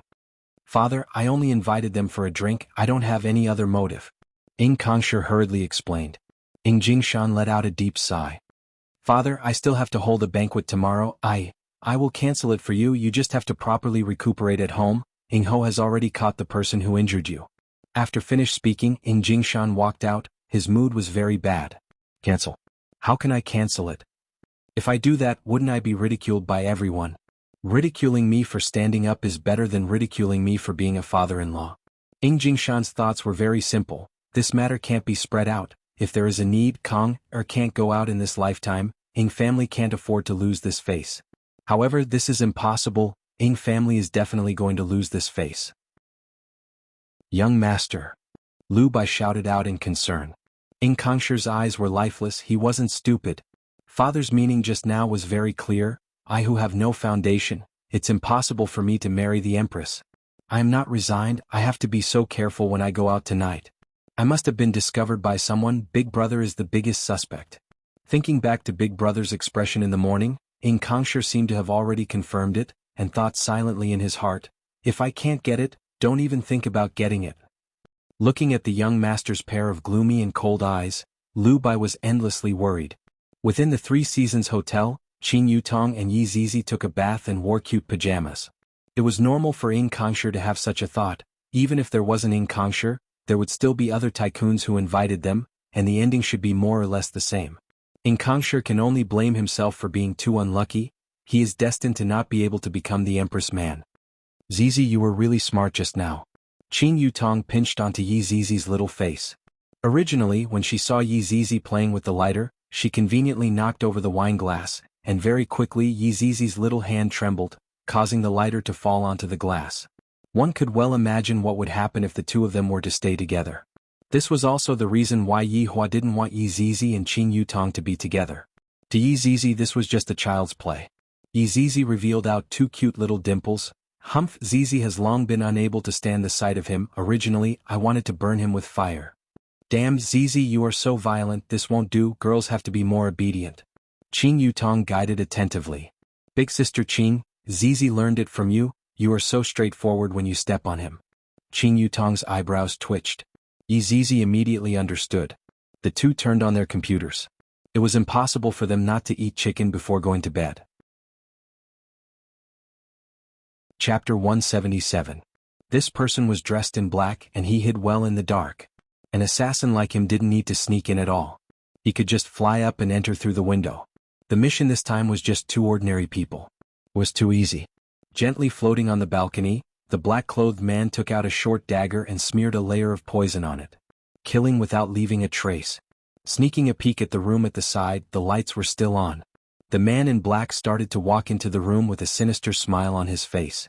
However, Zizi, there's someone outside the window. Qing Yutong could be heard shouting out while wearing earphones. The man in black was shocked. How did they find him? Didn't the intelligence say that they were two ordinary people? Zizi controlled her character and shouted, I heard it a long time ago. Watch how I kill you. The man in black turned pale with fright and immediately lay on the balcony. He had encountered two troublesome people. Qing Yutong could be heard shouting out, Do you think that I won't be able to see you just because you are lying on the ground? The man in black was about to go crazy. He hadn't even found the target yet, but the target had found him. What was the killer most worried about? Exposing his identity. After waiting for a while, the assassin in black felt that it was quiet again. Could it be that he was hallucinating? That should be the case. Those were all auditory hallucinations. How could he have been discovered? Sneaking into the room, he saw that the lights in the living room were off, but the bedroom was on. It seemed that he was inside. The black-clothed assassin revealed a cruel smile and subconsciously licked the blade. Something doesn't feel right. It seemed like he had smeared poison on it.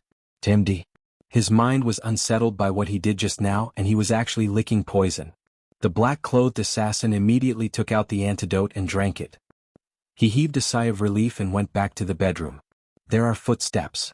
Qing Yutong could be heard shouting out. The man in black was so scared that he leaned against the wall. They were really powerful.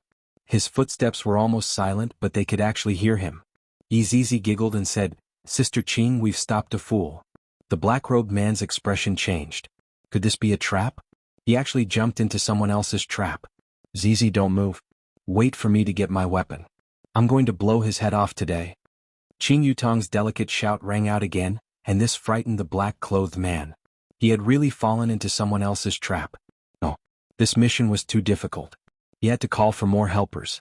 The man in black took small steps, preparing to slip away. You still want to run? Zizi, blow his head off. Okay, the man in black couldn't care less and directly broke through the window. There were many traps inside. The information was wrong. He had to rethink the plan. Within the bedroom, Qing Yutong wrinkled her brows and looked towards Zizi. Zizi, I just heard the sound of someone jumping out of the window. Zizi blinked her eyes towards Qing Yutong. It seems like someone jumped out of the window. Seems like there are still people in Pochinki. Qing Yutong let out a breath. However, the two of them had an evil smile on their faces. This game was simply too fun. The room at the side was precisely Yihua's room. The sound of the window breaking caused Yihua to open his eyes, then casually waved his hand. The black-clothed man, who was rejoicing over his escape, gradually disappeared as he flew. It was truly a painless death. Lightly caressing the woman in his embrace, Yihua noticed that she was not woken up by the commotion. The corner of Yihua's mouth curved upwards. Yihua, someone jumped out of the window. Quickly come over. Qinya pursed her lips. Seems like she was sleep-talking. Yihua shook his head helplessly. Even in his dreams, I always think about playing games. Luckily I am still inside. Yihua, how did your head get blown off? I will help you take revenge. Yihua. This foolish woman, I really want to slap her awake and properly teach her a lesson. In the morning, Qinya woke up very early. Because today was a good day, taking wedding photos, just thinking about it made her excited. Qinya could be seen to have already changed her clothes and pulled onto Yihua, who was on the bed. Yihua, quickly get up. Are you crazy? It is only 6 a.m. right now. Yihua said gravely. Qinya shook onto Yihua's arm. Hubby, I am excited, quickly get up. I really can't stand you. Yihua sat on the bed, held onto Qinya's waist and immediately kissed her. Are you satisfied now? Quickly get up. Qinya rolled her eyes at Yihua. Messing around so early in the morning, he is really getting more and more excessive. However, I really like the current version of Yihua. It is much better than the previous version. Yihua let out a sigh. After washing up, he brought Qinya to wake up the other two. Qing Yutong and Zizi only slept at 4 a.m., and they had only slept for 2 hours now and they were even pulled up. Why is your window broken? Qingya asked curiously. Yizizi walked out of the room with her eyes closed while hugging onto the little teddy bear. Qing Yutong even wore an eye mask and hugged onto the quilt. After the two walked out of the room, they immediately fell onto the sofa, looking as if they wouldn't get up even if they were beaten to death. Yihua walked to the side of the window and lit up a cigarette. Who is it that wants to make a move on them? This is really a bit interesting. Under Qingya's various tricks, Qing Yutong and Yizizi finally put on their clothes and walked out of the room. Yizizi was still walking like a little princess, but what was different was that today she was hugging onto a little teddy bear. Qing Yutong finally returned to normal, and when she wore a long dress she looked a bit like a fairy. The breakfast in the hotel was all free, and it belonged to the self-service mode. When Qing Yutong and Yizizi saw the delicious food, they immediately came back to life. Meanwhile, Yihua occupied the seat and continued to act like a master. What is the biggest use of a wife? That is to hug the wife to sleep at night and serve the wife during the day. That would be meaningless. How could Qingya not know Yihua's character? She gave Yihua a deep-fried dough stick and a bowl of porridge. Okay. Yihua took a look at his, then looked at the other threes. What is this for me? Big brother is so stupid. This is breakfast. Yizizi said with a smile. Yihua glared at her, and the latter immediately shrunk back. Qingya laughed. All right, I was just joking with you. I will help you get the breakfast. What do you want to eat? Forget it, I don't have much appetite if I wake up too early. Yihua said faintly, then drank a few mouthfuls of porridge. Qing Yutong sized up the surroundings. Yesterday the hotel was still filled with people. Why is there a lot less people today? Brother-in-law, don't you feel that this hotel is a bit weird today? Qing Yutong asked curiously. Yihua had felt it a long time ago, but he didn't put it to heart. Suddenly, two men sat behind Yihua's table with breakfast in their hands and whispered to each other. I heard that today's banquet was cancelled, causing me to rush over here in a hurry.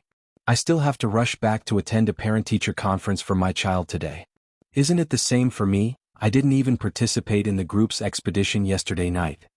It is said that the second young master's balls were burst by someone, that's why today's banquet was cancelled. Is that true or false? His balls were burst by someone? Who is so awesome?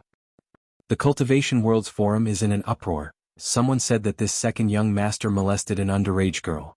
666, the man who is going to marry the Empress is still like this, awesome. That's right, isn't he afraid that the Empress would roast him?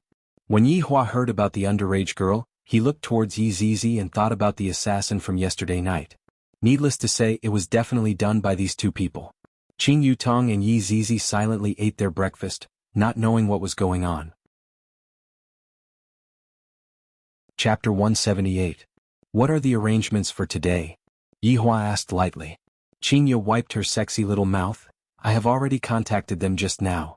Today we will be shooting indoors. Tomorrow we will be shooting outdoors. The two of you are off today. Yutong, take good care of Zizi. All right. Qing Yutong nodded her head. Does Zizi still need someone to look after him? When Yizizi heard that she could play, she became excited again. She felt that the person she trampled yesterday should be a big shot. If she wasn't wrong, there should be more to it.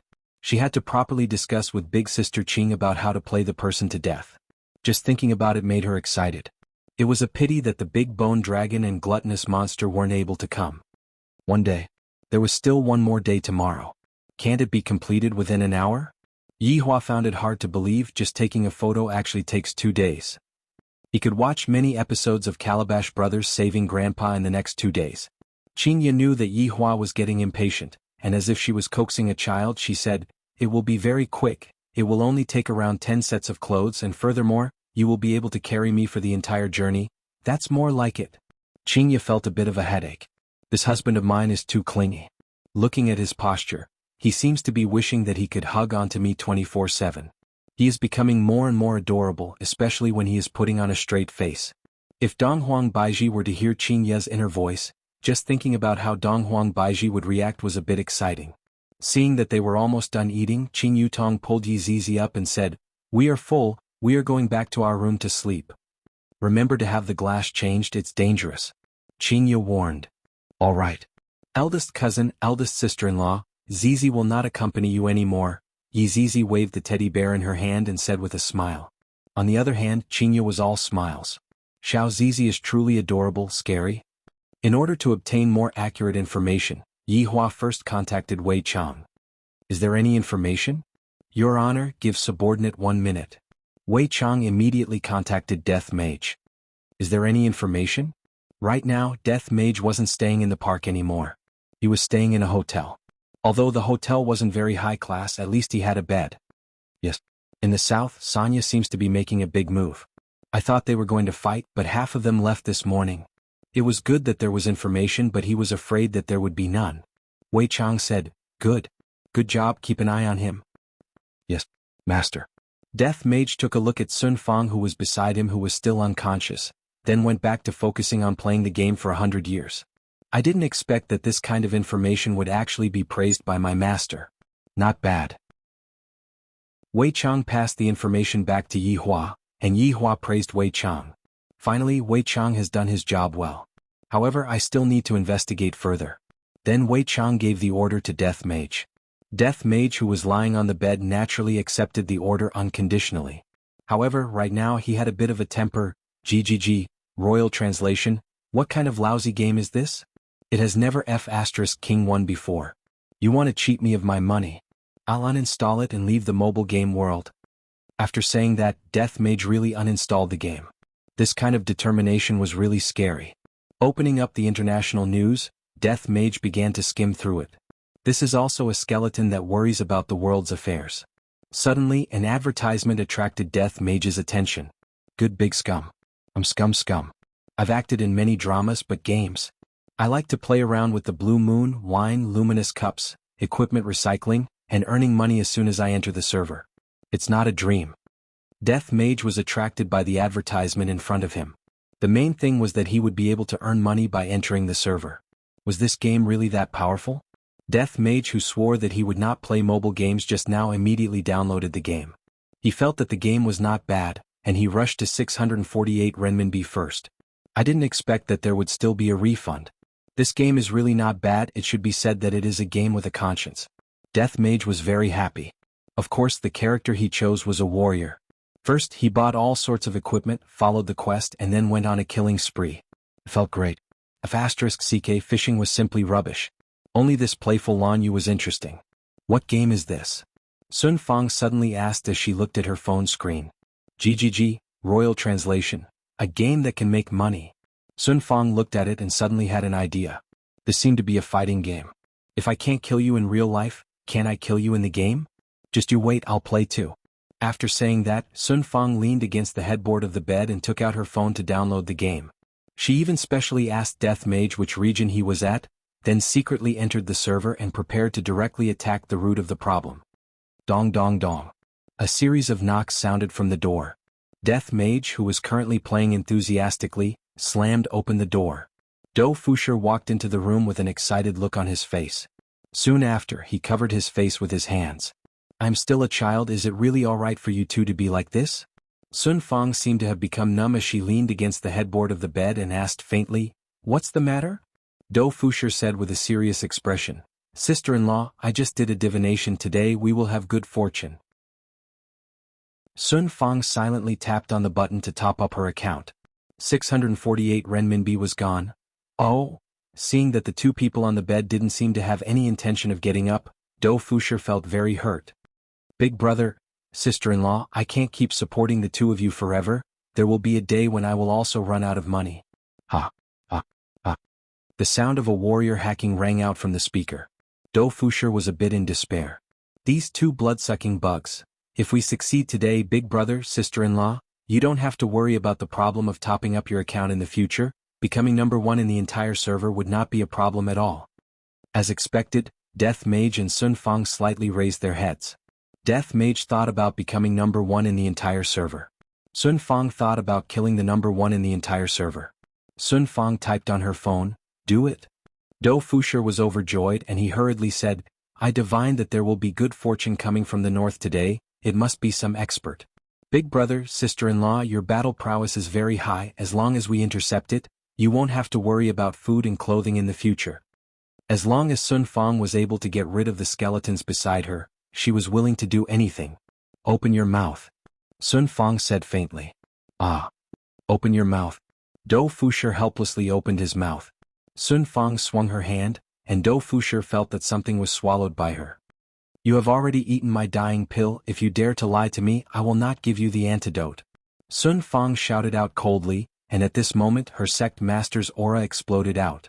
Do Fusher immediately swore that he wouldn't lie to anyone. Go out and wait, Sun Fang said coldly. After Do Fusher left, Sun Fang took out the malt sprout that was hidden in her blanket and ate one. The taste is not bad. GGG, Imperial Translation. This move is brilliant. Sun Fang took a glare at Death Mage. Jeje my ass, hurry up and get to work. After finished speaking, Sun Fang got off the bed and changed her clothes, not even bothering to avoid Death Mage. Death Mage immediately turned his head around. This shameless woman actually dares to seduce me in broad daylight. Although I am just a skeleton, I have trained my hand speed while fishing, and on average I am able to vibrate 100 times per second. I can control the depth of the vibrations, and I guarantee that you won't be able to let go of the vibrations. After Sun Fang finished wearing her clothes, when she turned her head around and saw Death Mage looking outside the window, she snorted. Chapter 179. The three of them walked out of this ordinary hotel and headed towards the suburbs. Death Mage now knew to wear a mask and gloves when he went out. Actually, these were prepared by Sun Fang to prevent unnecessary trouble. The driver was a little worried. These three people are so weird. The young man in the front seems to be calculating something with his right hand, but why does it feel like his hand is cramping and his complexion doesn't look good? There is a black robe wearing a mask sitting at the back. The moment he got on the car, he was playing a game on his phone. The sound was so loud that it would let out weird sounds from time to time, causing one's hair to stand on end. Only this woman was so beautiful, like a fairy. However, she was also playing on her phone after getting on the car. Listening to the sound of the game, it seems to be the same game as the black robe. Could it be the playful Anyu? The more they drove, the more remote the car became. The driver's forehead was filled with sweat. Could it be that she is a robber? Stop! Do Fusher immediately shouted. The driver suddenly stopped, causing the two behind to crash into each other. However, they didn't mind.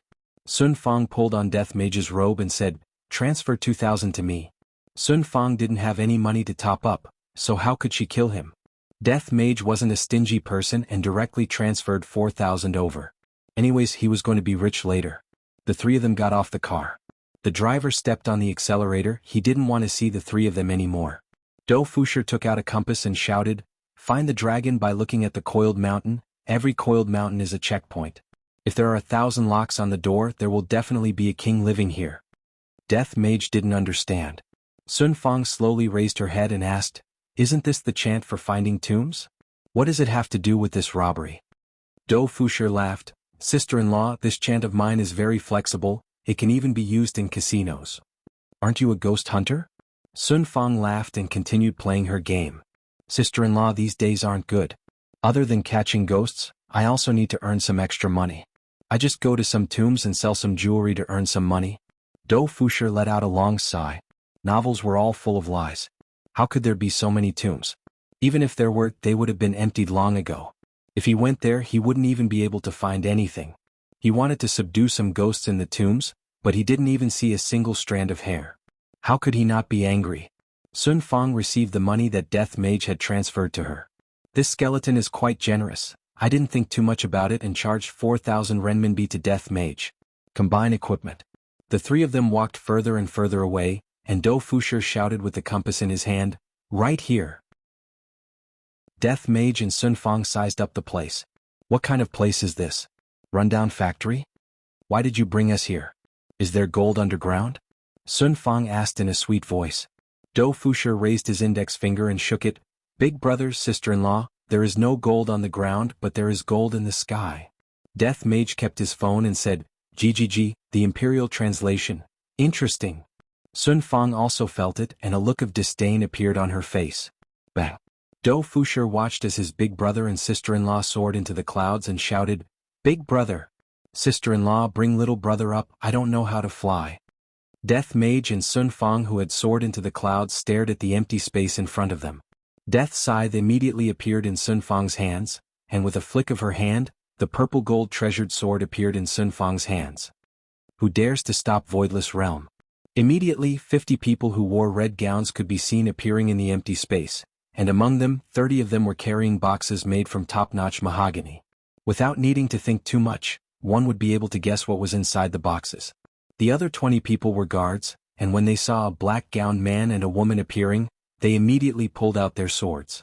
However, one shouldn't look down on those 30 people. They put down the betrothal gifts on their shoulders and pulled out their weapons one after another. Hearing that the other party had revealed their name, Sun Fang, who was the sect master, naturally knew what kind of existence Voidless Realm was. Trying to provoke them was no different from courting death. However, she didn't expect that the ones who wanted to rob them would be them. This is truly the will of the heavens. But what did that matter? I hope that this Voidless Realm has some ability and snatch their goods, then send out an even more powerful existence to get rid of me and Death Mage. Death Mage took out his phone unhurriedly and started typing. Then, his phone lit up and colorful words appeared on the screen, robbery. However, Sun Fang's speed was even faster, and she had already rushed into the crowd. Sun Fang herself was a sect master, and adding on the fact that she had broken through that day, her current strength was completely capable of fighting against Xiao Yi, and she might even be able to gain the upper hand. If she also had an ancient godly item, she might even be able to defeat Xiao Yi. However, Death Mage had the ability to instantly kill Xiao Yi. There was still a gap between them. Looking at Sun Fang dancing in the crowd, blood splattering all over the place and limbs flying all over the place, Death Mage was a bit dazed. At this moment, this woman suddenly looked so beautiful, especially when the enemy's blood splattered onto her spotlessly white cheeks, and her inhumane gaze, it's too alluring. Do Fusher still didn't know what was happening in the sky, and he was anxiously waiting below. When he raised his head to take a look, a black dot suddenly appeared in the sky. Do Fusher wrinkled his brows. What is that black dot? As the black dot got closer and closer, Do Fusher was startled. That black dot is actually a severed arm. Do Fusher immediately dodged, and soon after even more severed arms appeared in the sky, frightening Do Fusher to the point that he hid in a corner and shivered. This malicious ghost couple is too terrifying. In the blink of an eye, only 10 people remained out of the 50 people. Sun Fang felt very happy in her heart, and the pain that she had been suppressing in her heart exploded out at this moment, and she felt a lot more comfortable. You all sure have guts. Not only did you all steal Voidless Realm's goods, you all even killed Voidless Realm's people. Just wait for your deaths. One of the men shouted out loudly, then nodded his head towards the other men, then scattered in all directions to go back and report what happened. Sun Fang swung her slender hand, and the purple gold treasured sword transformed into a rainbow and pierced through one of the men's body. However, the other men were unable to be killed. Death Mage was very disdainful. What bullshit, Voidless Realm? My master is able to exterminate you all with just a single move, and his honor is able to exterminate you all with just a single word. And me. GGG Imperial Translation. Tentacles of Darkness. Countless big, round, and thick tentacles appeared out of thin air and attacked towards all directions. Back then, this move scared Xiao Yi to the point that he had to flee in all directions. Facing against the unparalleled Death Mage, Voidless Realm's people were unable to resist at all. Their bodies were pierced through, and in the end, they were devoured by the tentacles. This move is very similar to Wei Chang. This was the first time that Sun Fang saw Death Mage using a technique, and she thought to herself, what would happen if I were to face Death Mage's technique head-on? If my speed isn't fast enough, I will end up the same as them. This damned skeleton, how can he be so powerful? After recalling back the tentacles of darkness, Death Mage looked towards Sun Fang. Are you afraid of so many tentacles? Just think about the consequences. Death Mage waved his hand, and the 15 chests of betrothal gifts that were in the air descended onto the ground along with Death Mage. Sun Fang let out a sigh, then descended onto the ground as well. Upon seeing that, Do Fusher immediately ran over. Big brother, sister-in-law, you two are too awesome. Chapter 180. Looking at the ancient godly item in the last chest, Do Fusher was already scared to the point that he took a few steps back. If it was gold, it would still be fine, but the more he looked at it, the more shocked he became. Sun Fang walked to the last chest and saw that there was a feather fan inside. Sun Fang held onto the feather fan and fanned it towards the abandoned factory. Boom. The entire factory rose from the ground. Do Fusher was dumbfounded. As Sun Fang fanned the fan again, the factory that rose from the ground suddenly fell down, raising a cloud of dust. When the cloud of dust dispersed, the entire factory had already turned into a thin biscuit. As expected of an ancient godly item, God Leaf Fan. Sun Fang said. Do Fusher was already scared to the point that he sat on the ground and asked, just whose goods did you guys steal? Voidless Realm. Sun Fang lightly swayed the god leaf fan in her hand. Do Fushir was confused. I have never heard of such a sect before. A big shot that is above aristocratic families. Sun Fang added with a smile. Pooh. Do Fushir felt that the world was spinning. I have only heard of aristocratic families before, and now I even stole a big shot that is above aristocratic families. I'm finished. Let me die from the poison. Perhaps this kind of death will be painless. Suddenly, Sun Fang's gaze turned cold, and she fanned the god leaf fan in her hand towards Death Mage. Do Fushir, who was at the side, was stupefied. Just what is going on between the two of them? Just a moment ago they even joined hands to steal. Could it be that sister-in-law is going to take everything for herself? That's why she killed my big brother, but why didn't she kill me? Could it be that sister-in-law took a fancy to my beauty and killed my big brother just to let me take over? Damn, sister-in-law is such a woman. Do Fushir will also reluctantly accept your love. Looking at Death Mage, who turned into a shooting star in the sky, a trace of an arc finally appeared on Sun Fang's face. However, in less than a second the arc disappeared. Because that skeletal hand wrapped around my waist again, and that skeletal face is also getting closer to me. I didn't expect that even an ancient godly item would be unable to do anything to it. Let me faint. But this time I won't faint. I can even feel my lips. I really want to die. Do Fushir turned his face away. Big brother is too awesome. I have decided to reject sister-in-law's love and follow big brother's footsteps. Eldest sister-in-law, eldest brother is handsome and confident. You should forget younger brother. Younger brother can't withstand your love. She looked at her sister-in-law hugging her brother's neck as if they were in a passionate kiss. I'm still a child. Is it really okay for you to be like this? Shouldn't he be worried about the revenge of others? In any case, it's good to at least put on an act. It's not like I'm worried anymore. Imperial translation. The taste is not bad. Sun Fang flew into a rage out of humiliation. After being forcefully kissed by a skeleton so many times, how could she not be angry? He raised the god leaf fan in his hand again. However, Death Mage immediately grabbed onto her wrist and typed, "This lousy fan is useless against me. You can just be at ease and be my wife." Honey. Since when did I become your wife? You shameless skeleton. However, when he thought about it, wouldn't it be more helpful if he had a deeper understanding of it? At that time he would know its weakness and kill it in one strike. This idea seems to be pretty good. I don't refute the word wife anymore. Death Mage waved his hand and kept the 15 boxes of betrothal gifts. I definitely have to keep one for myself, and I also have to give some to my master. After all, his honor is so concerned about his subordinate's subordinate. Although these betrothal gifts aren't anything good, I still have to express my respect and worship towards his honor. Ing family. Right now, with Ing Jingshan in the lead and Ing family's relatives standing behind him, all of them were dressed in gorgeous clothing as they walked out of the city to welcome Ing Jingshan. What was rare was that Ing Kangshir was also within the group. Ing Kangshir's face was pale and weak, and he already looked like a father-in-law. Little brother, if you are not feeling well, you can rest in the house. Big brother will help you, Marquis Ing said with a slight smile. However, in his heart he was feeling uneasy. The assassin that I sent out yesterday still hasn't returned. Most likely an accident happened to him. Ing Kangshir sneered, "Big brother doesn't have to worry. I will take care of my own matters." "But what are you going to do now that you are like this?" Marquis Ing said with heartache. Ing Kangshir tightly clenched his fists. "The enmity of my heart being destroyed is absolutely irreconcilable. It is definitely you." At this moment, Ing Xiang slowly walked out from the group. "Big brother, the auspicious hour is already over. Why isn't the assassin here yet?" Ing Jingshan looked towards the distance and said faintly, "Let's wait for a while more." After around half an hour passed, everyone from Ing family was getting a bit impatient. Setting up such a big formation is already giving a lot of face, but the other party actually didn't even send a single person over? This is going too far. I'm afraid that the Empress already knows about what happened last night, yet she didn't even give us a greeting and told us to wait. She is truly not putting us, Ing family, in her eyes. Ing Shang couldn't hold it in anymore and started scolding.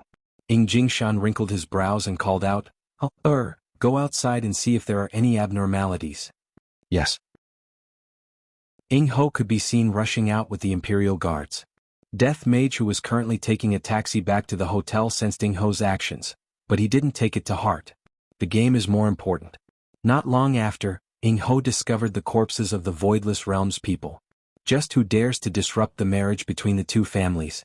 That person is going against me, and those who go against me will never have a good ending. When Ing Ho hurriedly went back to report what happened, Ing Jingshan took a deep breath.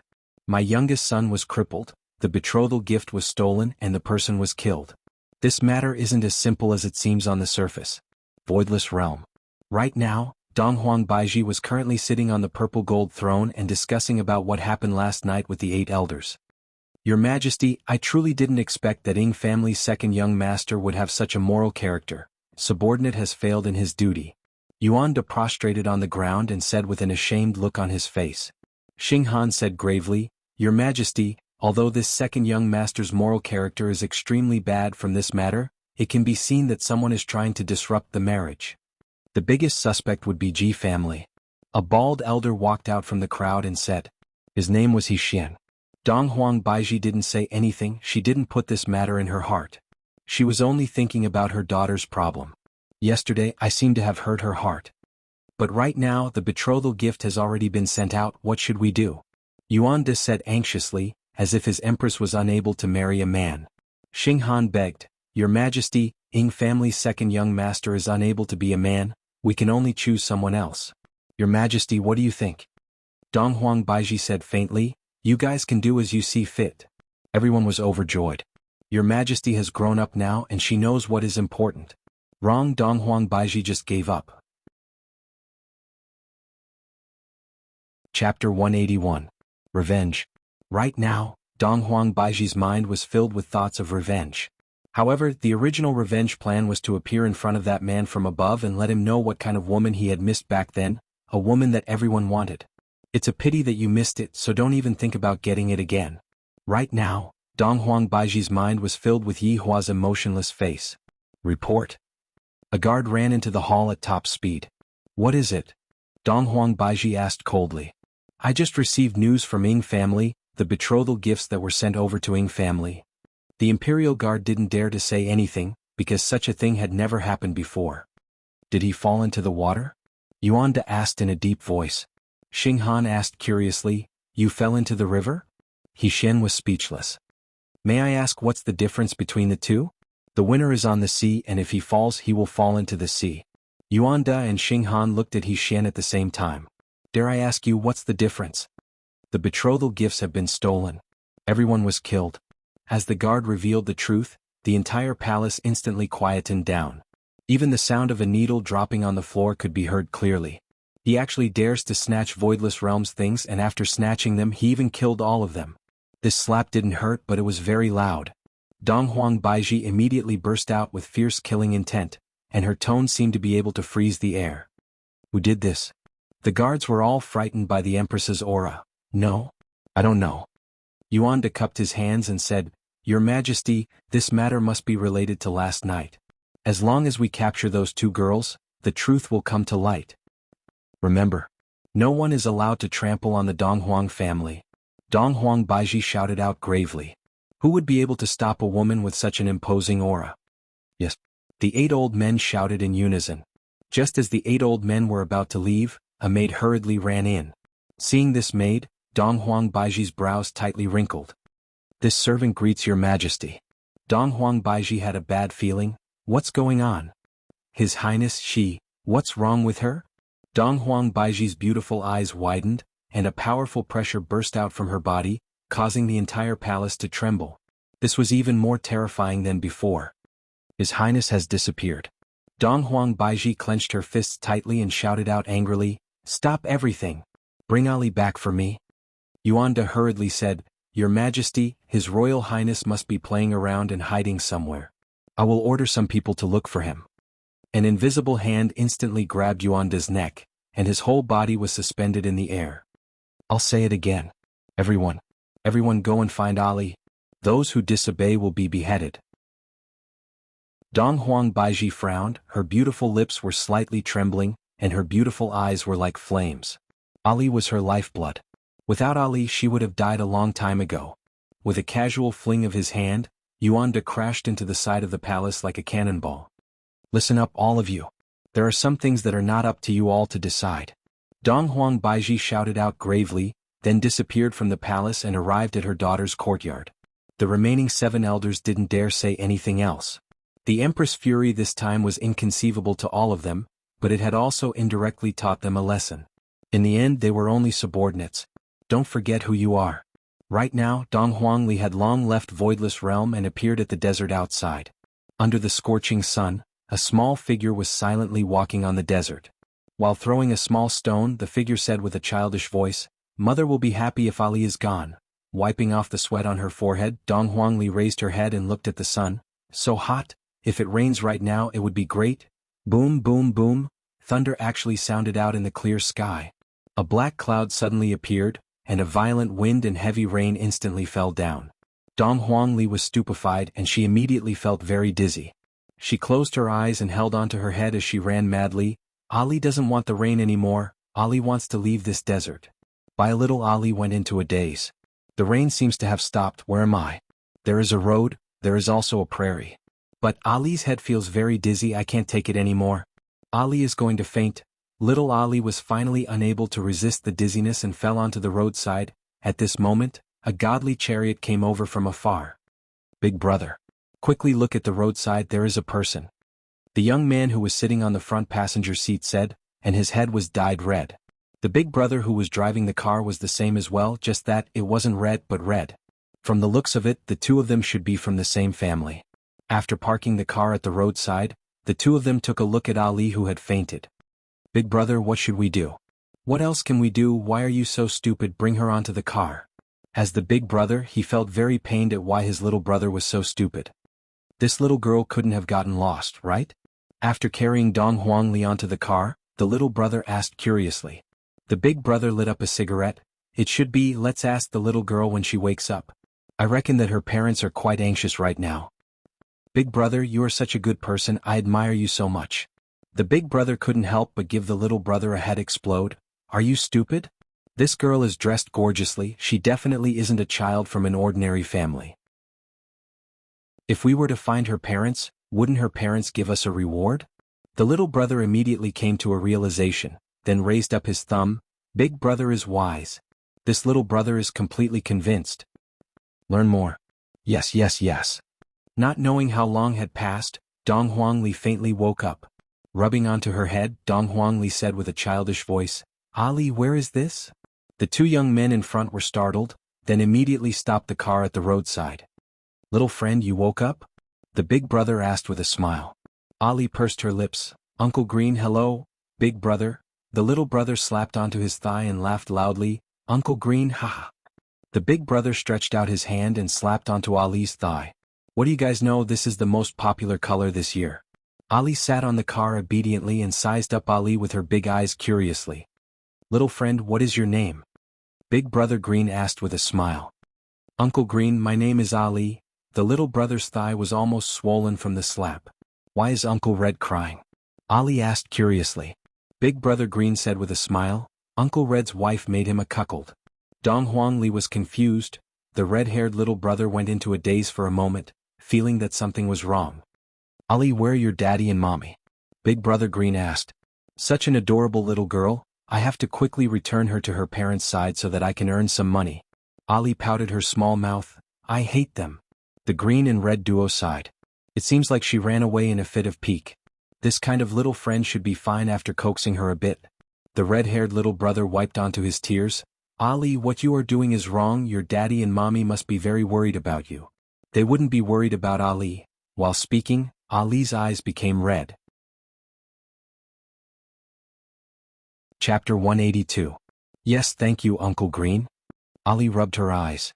This was the first time she had eaten a lollipop and it felt great. While eating, Ali felt very hungry. Embarrassed, he said, Uncle Green, Uncle Red, Ali is hungry. No problem. What do you want to eat? Ali pursed her lips. Ali wants to eat McDonald's. The big brother and the little brother looked at each other. This McDonald's was not cheap, but as long as they took good care of this little devil, they would definitely be able to recoup the cost. Not only did they recoup their costs, but they could also make a huge profit. Right now, the most important task was to go to the city. The surrounding counties were all small and couldn't satisfy the little ancestors' requirements.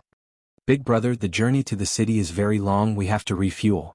Little brother Red took out his wallet, and within the wallet, There was only a single red banknote and a few shriveled up 5 renminbi, 1 renminbi, etc. Big Brother Green made up his mind. If you don't sacrifice the child, you can't catch the wolf. This time he put in a lot of effort. He took out his wallet and handed it to his underling. Give me some money. When he opened the wallet, he saw 5 red notes inside. Little Brother Red exclaimed, "You borrowed 50 yuan from me this morning. You actually have 500 yuan. Is that so? I might have forgotten." Big Brother Green was a bit embarrassed. Along the way he added 200 yuan to the gas tank and instantly regained his confidence. He charged all the way to the city. Dong Huangli leaned on the window of the car and curiously sized up the steel city. Dong Huangli's gaze was filled with curiosity.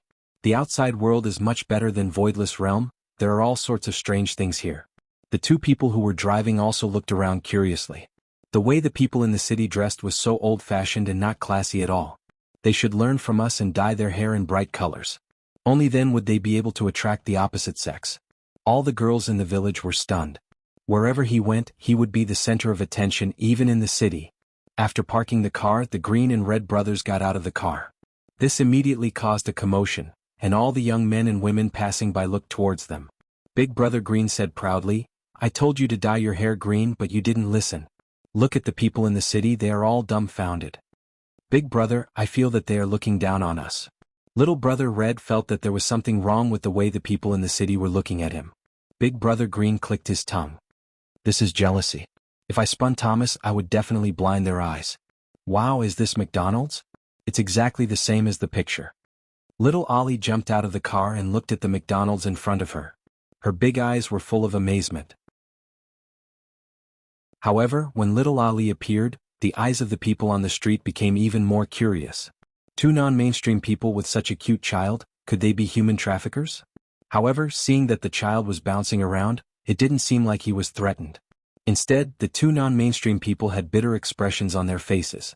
The 3 of them walked into the restaurant. McDonald's business was very good. They even had to queue up. "Ali, I want to go and line up." Dong Huangli was very polite and did not cut the line. Dong Huangli stood behind a big sister, and that look of anticipation on her face caused everyone in the shop to have the urge to hug her. The Green and Red brothers were like bodyguards waiting for the payment. After queuing for more than 10 minutes, it was finally little Ali's turn, but the platform was too high, little Ali couldn't see it. "Uncle Green, Ali can't see." Ali turned around and looked at Big Brother Green pitifully. Big Brother Green let out a sigh, and carried the little ancestor on his shoulder. "Wow, so many delicious food. I want a McFlurry, I want a cola, I want a spicy chicken burger, I want a lot of chicken wings and drumsticks and also chicken rolls and also corn cups and also, looking at the cashier who was quickly tallying the food, little Brother Red couldn't help but look at his wallet, then looked at his big brother. Big Brother Green let out a breath and let the little ancestor eat first. When her parents find out that the 2 of us treat her so well, they will definitely give us more money. Very quickly, little Brother Red carried the food onto the table. Dong Huangli was already impatient, and she was wolfing down the food. If Dong Huang Baiji were to see her daughter eating like this, she would definitely teach her a lesson. "Ali, after you finish eating, let's go and look for Daddy and Mommy, okay?" Big Brother Green said with a light smile.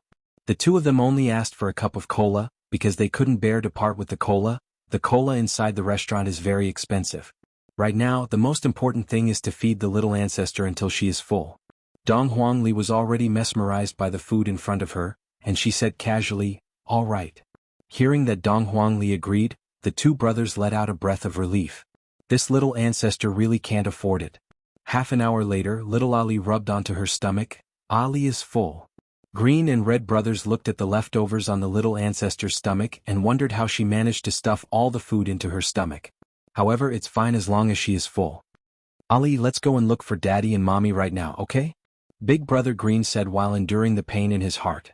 "Just this one meal alone cost us an entire month's worth of expenses." Dong Huangli pouted her small mouth. "Ali doesn't want to go back." "If you don't want to go back, how are we going to collect the money from you?" Little Brother Red hurriedly persuaded. "Ali, if you don't go back, Daddy and Mommy will be worried." Dong Huangli remained silent. "Will Mother be worried about me?" "She shouldn't be worried, after all, she doesn't like Ali anymore. Ali is so sad." Thinking up to here, Ali cried. "What the hell, just what is going on?" Green and Red brothers were immediately stupefied, and there were already a lot of people who were looking towards Ali's direction. Little ancestor, don't cry, the ones who are going to cry are us. Uncle Green, Uncle Red, Ollie has troubled the two of you, Ollie can just leave by herself. Dong Huangli wiped away her tears, then jumped down from the stool with a dispirited look on her face. Right now, it wasn't a question of whether he would cause trouble or not. He had already invested and he couldn't let it go to waste. The Green and Red brothers immediately followed. Ollie, you are thinking too much. How could it be troublesome? Big Brother Green squeezed out a smile and said. Ollie choked a few times and suddenly thought of Aunt Ching. Aunt Ching even said that she wanted to bring me out to play. I might as well go look for Aunt Ching. Ollie wants to go back. Damn, the little ancestor has finally thought it through. That's great. Big Brother Green hurriedly asked. Ollie, where do you live? Longin City. Dong Huangli remembered that Aunt Ching had said before that she was staying at a bar in Longin City. Hearing this name, the Green and Red brothers were dumbfounded. They had never heard of this name before. Let's check where this Longin City is, I feel that it shouldn't be too far away. Big Brother Green said joyfully. At the very least, I should be able to get 1,000 RMB as a token of gratitude, right? Little Brother Green took out his phone and searched for Longin City. Very quickly the results came out. Big Brother, straighten out your tongue for me. This Longin City, what's the matter? Longin City is 3,000 plus km away from here, and it is in the south, 3,000 plus km. Big Brother Green was simply about to spurt out blood. The toll fee and the gas fee is not a small amount. Little Brother Red said in a low voice, Big Brother, how about we just forget about it, this is not worth it at all. Big Brother Green let out a heavy sigh. Right now, I have already invested close to 400 RMB, if I were to give up halfway, then all of it would be gone to waste. Chapter 183. I still have a card here, there is 5,000 RMB inside, it is enough for us to go to Longin City. Big Brother Green could be seen taking out a bank card. Little Brother Red was stupefied.